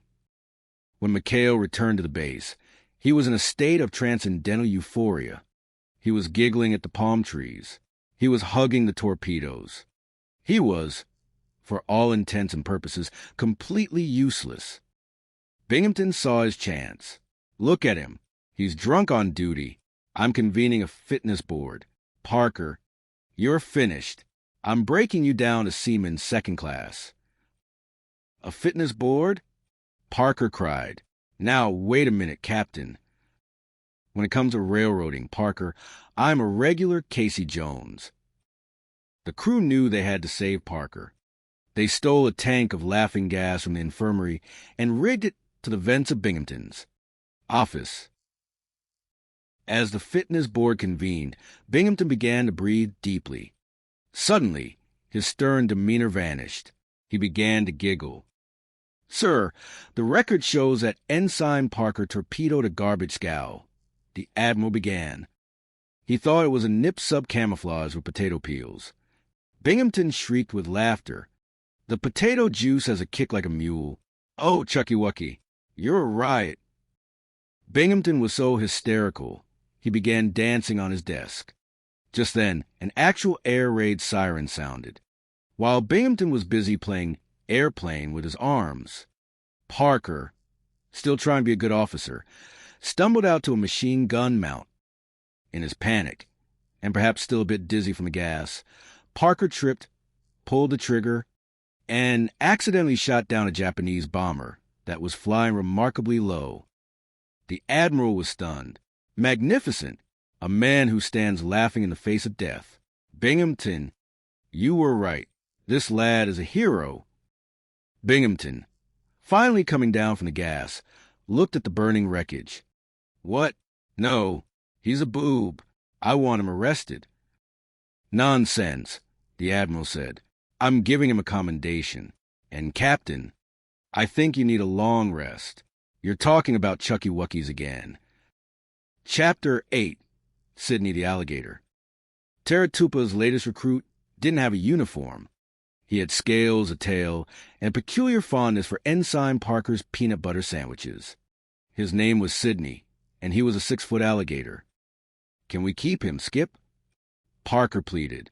He's a friendly alligator. Mascot. McHale laughed. He looks like an old cousin of mine.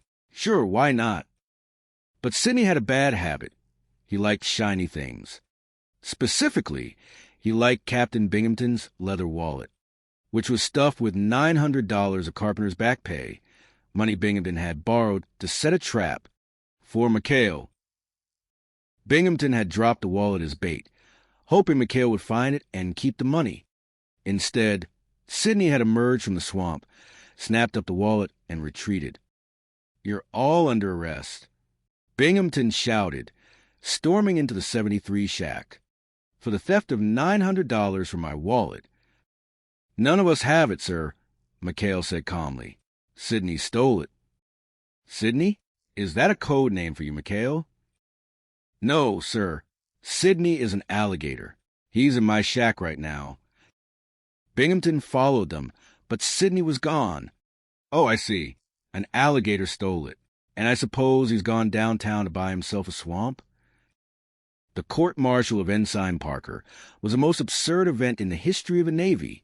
Parker, acting as his own defense, argued temporary insanity on behalf of the alligator.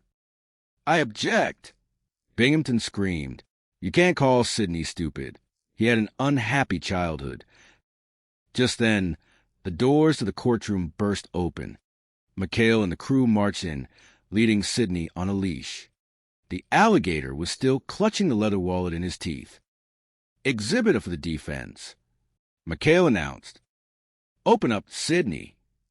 Parker coaxed, Give us the wallet. Sidney obligingly dropped the wallet. The judge opened it and found the $900, but he also found something else. A list of the serial numbers, written in Binghamton's own hand. Aha, the judge said. It was a trap. Captain Binghamton. Who has tried to frame whom here? Binghamton looked at Sidney. Sidney hissed. Why me? Binghamton whispered into his hands. Why is it always me? Chapter 9. The New Caledonia Peril Caper. The final act of the Taratupa drama took place in New Caledonia. Binghamton, desperate for a win, had assigned McHale to pick up the base payroll, $62,000 in small, unmarked bills. Take the shortcut back to the boat. Binghamton had instructed Parker over the radio. Past the gambling casino, just before the racetrack. It was a setup. Binghamton hoped they'd be tempted. But Parker actually managed to get robbed by real crooks. $62,000? McHale gasped when a bruised Parker returned. What happened? I saw a girl's ankle. Skip. She had a heart-shaped birthmark. The crew spent the next 6 hours scouring the bars of New Caledonia for a woman with a specific ankle birthmark. It was like Cinderella, but with more beer and less glass slippers. They finally spotted the suspects, 2 local thugs and a woman in a green dress, heading for A, warehouse. Just as McHale and the boys closed in, Binghamton and Carpenter arrived in a jeep, convinced McHale was the one who had swiped the dough. I've got you this time, McHale. Binghamton shouted. Not now, Captain. McHale yelled, points toward the warehouse. The real crooks are getting away. A chase ensued through the streets of New Caledonia. The crooks ducked into a small fort, where an old ornamental cannon stood on the ramparts. In a desperate move, they shoved a bag of money into the barrel of the cannon to hide it. McHale and the boys caught up. A fight broke out. In the confusion, Parker, trying to defend himself, grabbed a torch and accidentally lit the fuse of the old cannon. Boom! The cannon fired. It wasn't a shell that flew out, but a blizzard of green paper. $62,000 rained down over the streets like confetti. Binghamton stood in the middle of the paper storm, a $100 bill sticking to his forehead. What? What is this? That's the payroll, Captain, McHale said, brushing off his uniform. We found it for you. Binghamton started counting. 1, 2, 3, 5. Where's the other 20,000? A gust of wind caught the bills, swirling them up into the tropical sky. The breaks of the game, Captain. McHale smiled. The breaks of the game. As the PT-73 roared back toward Taratupa, leaving a weeping Bingham behind on the pier, Parker looked at the sunset. You know, Skipper, Parker said, biting into a peanut butter sandwich. I think I'm really starting to get the hang of this Navy stuff. McHale patted him on the back. Just keep your eyes off the ankles, Chuck. Just keep your eyes off the ankles. The end. The Pirates of Taratupa. The Misadventures of Point 73. Chapter 1. The Acid Test and the Garter Belt Crisis. The heat on Taratupa Island didn't just hang in the air. It sat on you like a wet wool blanket that had been soaked in diesel fuel and regret. In the center of this tropical purgatory stood the office of Captain Wallace B. Binghamton, a man whose primary contribution to the war effort was a blood pressure reading that could power a small city. Binghamton stared at his supply officer with the kind of look usually reserved for someone who had just admitted to being a double agent for the Axis. Garter belts, Binghamton whispered, the words tasting like copper in his mouth. Wow, just wow. You are the supply officer here, Carpenter. If the nurses need garter belts, then you snap to it. You shake a leg. Everything is on my shoulders. Sir, I'm trying, Lieutenant Carpenter stammered, his eyes darting toward the door as if looking for an escape route that didn't involve a court-martial. Binghamton ignored him, pacing the floor like a caged tiger in a sweat-stained khaki uniform. I just got a message from a pal of mine at Comfleet. Admiral Iron Pants Rafferty is arriving today on a sneak inspection. Do you realize what a mess this place is in? The sinks in the petty. Officers' Club are backing up. The grass is overgrown, and my men are essentially pirates. The phone rang, a shrill, mocking sound. Binghamton snatched it up. Hello. Yes. This is Captain Binghamton. Who did you expect? Tokyo Rose? The sinks are backing up? I'm the commanding officer, not a plumber. Fix it. He slammed the phone down and clutched his midsection. My stomach acid could start a car, Carpenter. Give me those pills. Please, sir, take it easy on those, Carpenter pleaded. They give you indigestion. I don't care. I just don't care anymore. Binghamton roared. Then a sudden, devious stillness took hold of him. A spark of sinister genius flickered in his eyes. Wait, if I were sick, really sick, I could appoint an acting base commander, someone to face the admiral while I'm safely tucked away in the infirmary. Carpenter nodded slowly. Absolutely brilliant, sir. But who would be foolish enough to take the fall? Binghamton's smile was a terrifying sight. Not Julian. Not you, Ninny. McHale. With Quinn and McHale and his cutthroats in charge. They'll run wild. They'll destroy themselves right in front of the Admiral. It'll be a massacre of incompetence, and I'll be the innocent victim of a sudden tropical ailment. Sir, you do look terribly sick, Carpenter said, catching on. I'll call the medic. Carmen, quick. The captain is dying. Binghamton collapsed onto his desk with theatrical groan. Oh, Carpenter, I think I'm going to faint. Catch me. Carpenter didn't move fast enough. Thud. You stupid no-shot. Binghamton hissed from the floor. You didn't catch me. Chapter 2. The Acting Commander and the Air Raid Orgy. Commander Quentin McHale entered the infirmary with the relaxed gait of a man who owned the island, and everyone on it. Behind him trailed Ensign Charles Parker, a man whose uniform always looked 2 sizes too large and whose nerves were held together by scotch. Tape. Oh, McHale. Binghamton moaned from his bed, a wet cloth draped over his forehead. I'm in bad shape. The doctors are baffled. I have to appoint an acting base commander. I was thinking of Carpenter, but he's a boob. Yes, sir, a total boob, Parker chimed in helpfully. So, McHale, Binghamton continued, suppressing a grin. I'm appointing you, and Parker here. You're the acting executive officer. Parker's eyes went wide. Oh, boy, did you hear that, Skipper? Acting exec. You won't regret this, Captain. I know, Binghamton whispered. Now get out. Take command. That's an order. As soon as they left, Binghamton bolted upright. Carpenter, it's working. They've already started. They've turned Taratupa into a Roman orgy. Hula. Girls, booze, everything. When Iron Pants lands, McHale is finished. Meanwhile, at the office, McHale was realizing the weight of Crown. The phones were ringing off the hook. The sinks are still plugged, Chief. McHale shouted into the receiver. What do you want from me? A get-well card. Get a plunger. Parker ran in, clutching a box. Good news, Skipper. We found the garter belts. I'll send them to the nurses' quarters right away. Great, Chuck. Now, what's this about the CBs building an air raid shelter in the middle of the rifle range? Tell them to keep their heads down. Chaos was a natural state of McHale's Navy, but this was a new level.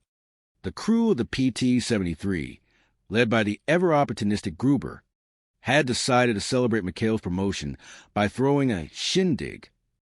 The skip said all a head full. Gruber told the boys, open up shop, bring in the girls, music, action. By the time Admiral Rafferty's plane touched down, the base laundry had been converted into a casino. The air raid shelter was full of hula dancers, and the garter belts were being used as slingshots.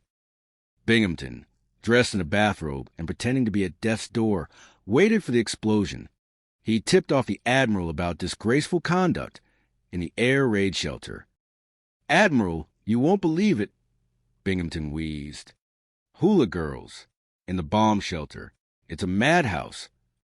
Rafferty, a man with a face like a hatchet, marched to the shelter, but McHale was faster.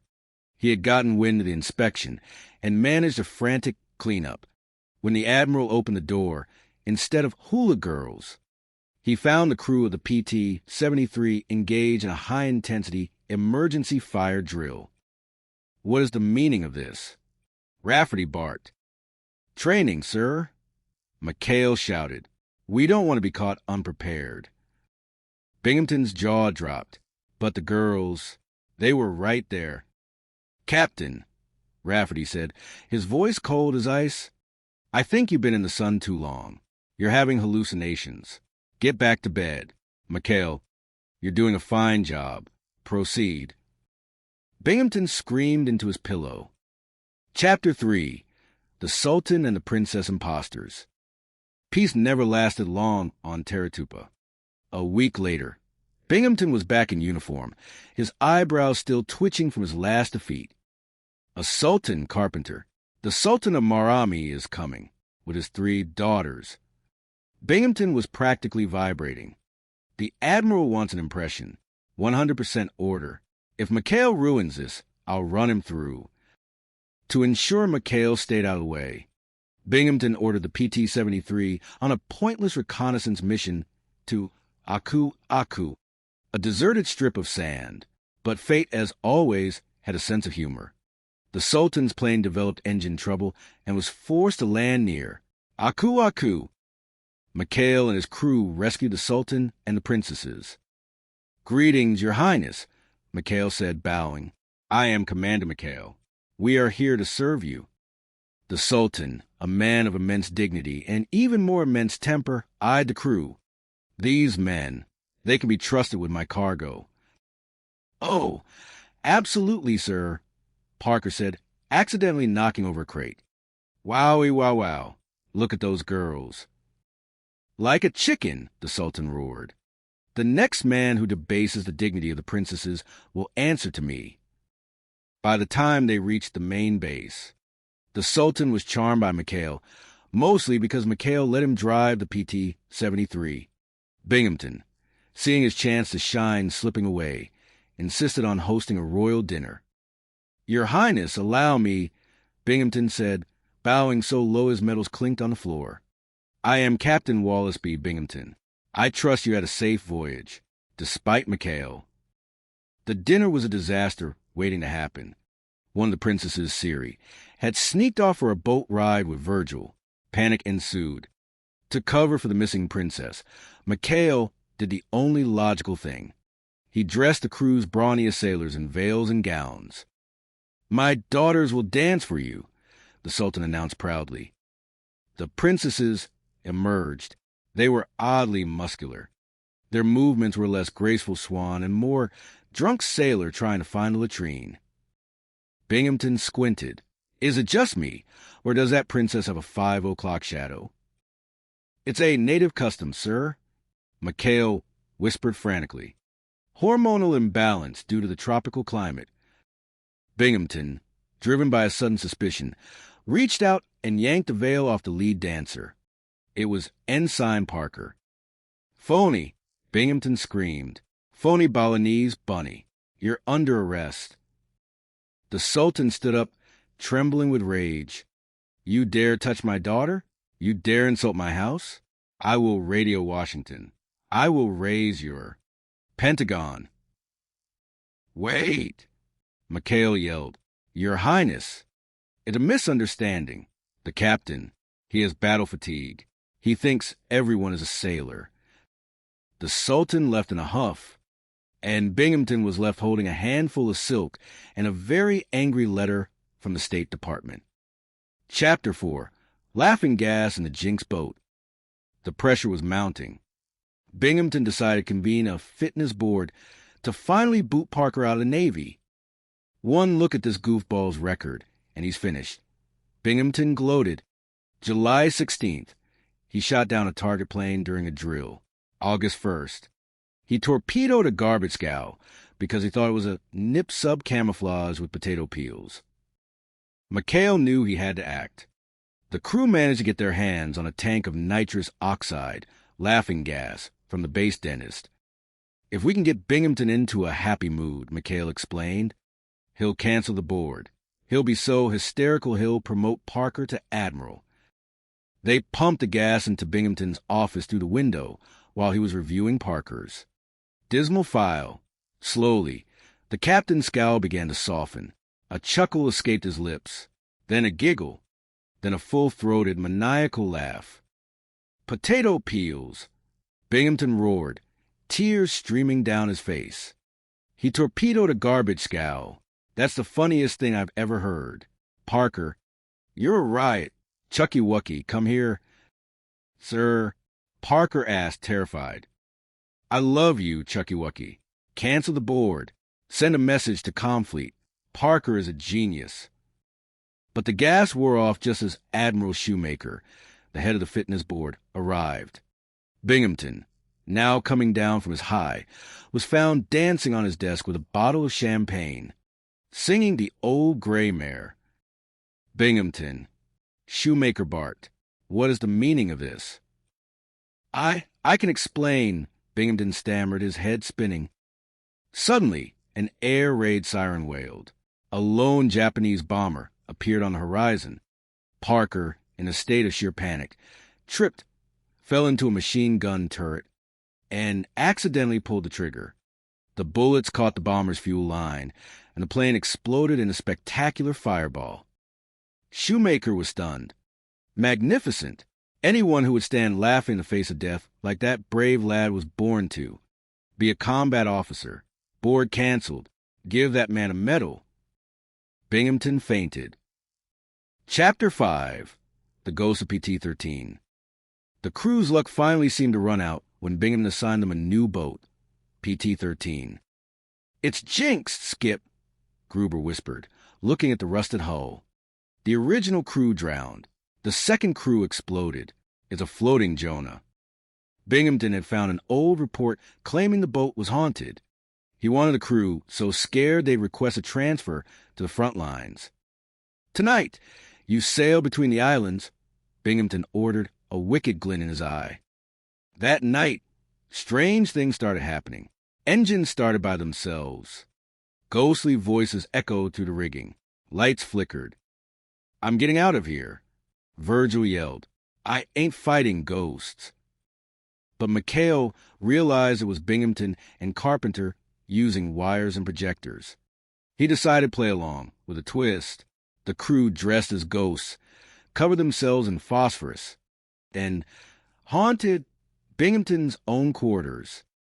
"Wally," McHale moaned, floating outside Binghamton's window, thanks to a complex pulley system. "We've come back from the big PT boat in the sky. We want the transfers. Wally." Binghamton shrieked. "Take them. Take the signatures. Just leave me alone." The next morning, McHale walked into the office with the signed papers. The spirits were very persuasive, Captain. Chapter 6, Sydney and the $62,000 cannon. The final showdown took place in New Caledonia. Binghamton had been tasked with picking up the base payroll, $62,000 in small unmarked bills. To trap McHale, he lost his wallet near the cruise camp, hoping they'd steal it. But a local resident got to it first. Sydney, a 6-foot alligator with a taste for peanut butter sandwiches. Sydney ate the captain. Parker screamed, finding Binghamton's ID card in the alligator's mouth. "He didn't eat the captain, you boob," McHale said. "He just stole the wallet." Binghamton arrived with the military police. "You're all under arrest for grand larceny. $900 was in that wallet." "Sir, an alligator stole it," McHale said calmly. "An alligator? ALLI. Do you think I'm an idiot? Court-martial. Tomorrow." At the trial, Parker acted